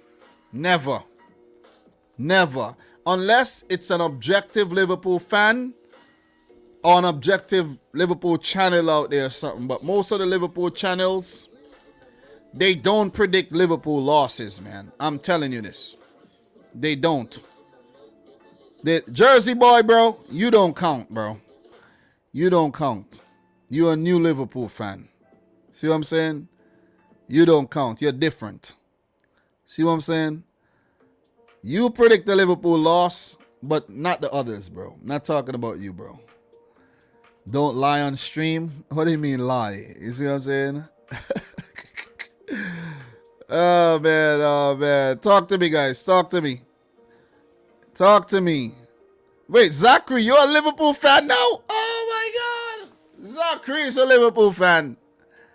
Bernardo Silva doesn't like Liverpool. Always have his best game versus Liverpool. Should be first on the team list. City's winning the game. You heard it from me here. City are winning that game. City are winning the game. I know a lot of people predict Man City to lose. People don't like City. City are winning the game. We bouncing back hard. And I'm going to put on my hunting gear. And I'm going to come back. I'm going to come back Sunday. Talk to y'all. 3 hours. I got up early. Talk to you guys for 3 hours straight. That's what you call dedication, man. Dedication. And I'm going to continue to bring the heat week after week after week after week. I'll need this when I go hunting too, you know. Light up the fire, keep warm and things like that. If I catch something wild out there, put it on the fire. Put it in the fire. Eat it up, barbecue. See what I'm saying? Walk with a bit of barbecue sauce. Barbecue that up, you know what I'm saying? And eat it up. Yeah. How's everybody doing, man? How's everybody doing? How's everybody feeling today? I really appreciate the continued support that I get on the channel. But it wouldn't have come without hard work, dedication, consistency. So as we go into the Premier League weekend, guys, make sure you stay safe. If you haven't been vaccinated, get the vaccine. Get it for peace of mind. It ain't gonna kill you. It's an anomaly when somebody dies just after they get the vaccine. More than likely, they were supposed to die already. So, get the vaccine, stay safe. You know what I mean? Don't be a victim. Just want to put it out there. See what I mean? So, everybody, as Silva says, make sure you hit the thumbs up button. I haven't even checked out the Liverpool and the Man City website. We're doing it different for this one. This one is a legendary one. We're doing it different. You see what I'm saying? We ain't checking no websites. None. We ain't checking it out. We ain't checking it out. Ruben Diaz better than Van Dijk. Remember I told you. Oh, no, bro. I'm not getting into that, bro. Chill. Low fat. No true United fan ever wants Liverpool to win. Just saying.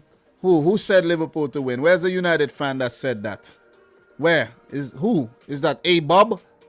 A-Bob, who did you predict to win? Are you still in here? Who did you predict to win, A-Bob? As a matter of fact, guys, I didn't even look at your... I don't need to look at the predictions because you have so many biased people in here. I don't even need to check your predictions right now. Don't. Oh man, Liverpool fans will never predict them to lose. They'll never predict their team to lose. City fans won't predict their team to lose as well. And it is what it is. But I predicted a loss against Chelsea. I'm predicted a win against Liverpool. I ain't gonna do it again. I'm coming hard. I'm coming hard. And that was an unbiased prediction. It was. I wasn't like, hell yeah, City. Look at the record. Look at the record coming into the game. Look at the last couple of times Man City meet Liverpool. It's been carnage. Look at the last couple of times. It's been carnage. So why am I going to predict a loss? Tell me. You know what? You guys are not seeing properly. You guys need glasses, man. Some of y'all need glasses. Let me just bring this up for you right there. Most recent meetings. Are you blind? Are you not seeing that? Why would I predict a loss? Why would I predict a loss? Please. 4-1. Man City against Liverpool. 9 goals in the last 3 games. 9. You know that animated film called 9? Go check it out. 9. I'm not being arrogant. Victor, you're the one being arrogant with the comments. All your comments. Dominic, we are winning you guys. Look. You're the one being arrogant all the time. Every single comment, bro. I'm not being arrogant. Dominic, stop deceiving yourself. You guys are not winning the game. Look. Big up to Kevlin Drayton. No way Man City could beat Liverpool at Anfield with the 12th man. Oh, let's see. Let us see. Other teams have gone there and done it. Why can't City do it? You see what I'm saying? Let us see. Let us see what happens this Sunday. I'm not fretting. What are you talking about? Me? Fretting? I'm not fretting. What am I fretting about? I'm not fretting, bro. I'm not fretting. If we lose the game. I come back, I talk about the game. What am I fretting about? What am I fretting about? As I said, last season we lost, 6 games? Still won the title. Still won the title.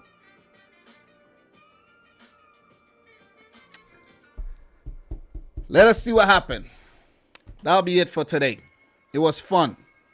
Look, in terms of Liverpool and Manchester City and their next games, let's just touch on that before we call it a day. Liverpool, their next match after the international break will be against Watford, and they play Atletico Madrid. As for Manchester City, they will play Burnley and then they play Club Brugge. So, yeah. Put that in the calendar. 3-2. That's my prediction. 3-2. Ain't changing it. Ain't changing it at all. If it does happen, I hope City goes up 3-1. Liverpool get a late goal. We win the game. Let's hope that happens. And big up to Low Fat, though, who says Man City 3 Prem titles out of 4 in the last 4 years as well. Just saying. You see what I'm saying? Big up to Leng and Sweet. Let's see. I'm not fretting. Not fretting at all. But look, guys, I gotta get my my day officially started.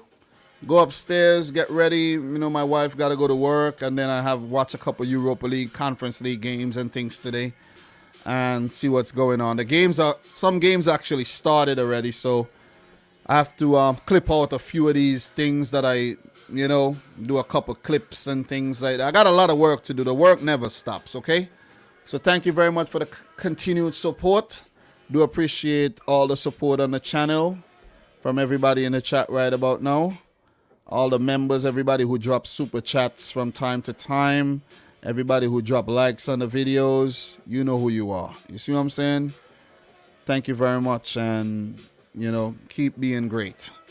So, from your boy Dom, I'll be back maybe tomorrow with a live stream to wrap up the Europa League, the other leagues. I don't even know what I'm doing yet, but I'm looking forward to match week 7 roundup. And next week when I do World Cup qualifiers daily, I'll be live every day for the international break.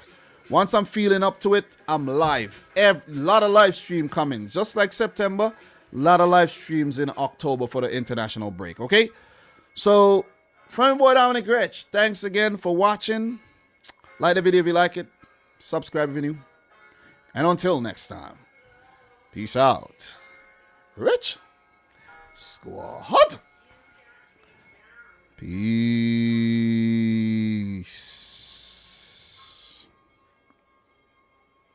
Peace. Talk to you guys soon, man. Love you, but I gotta go. Gotta go, man. Gotta go.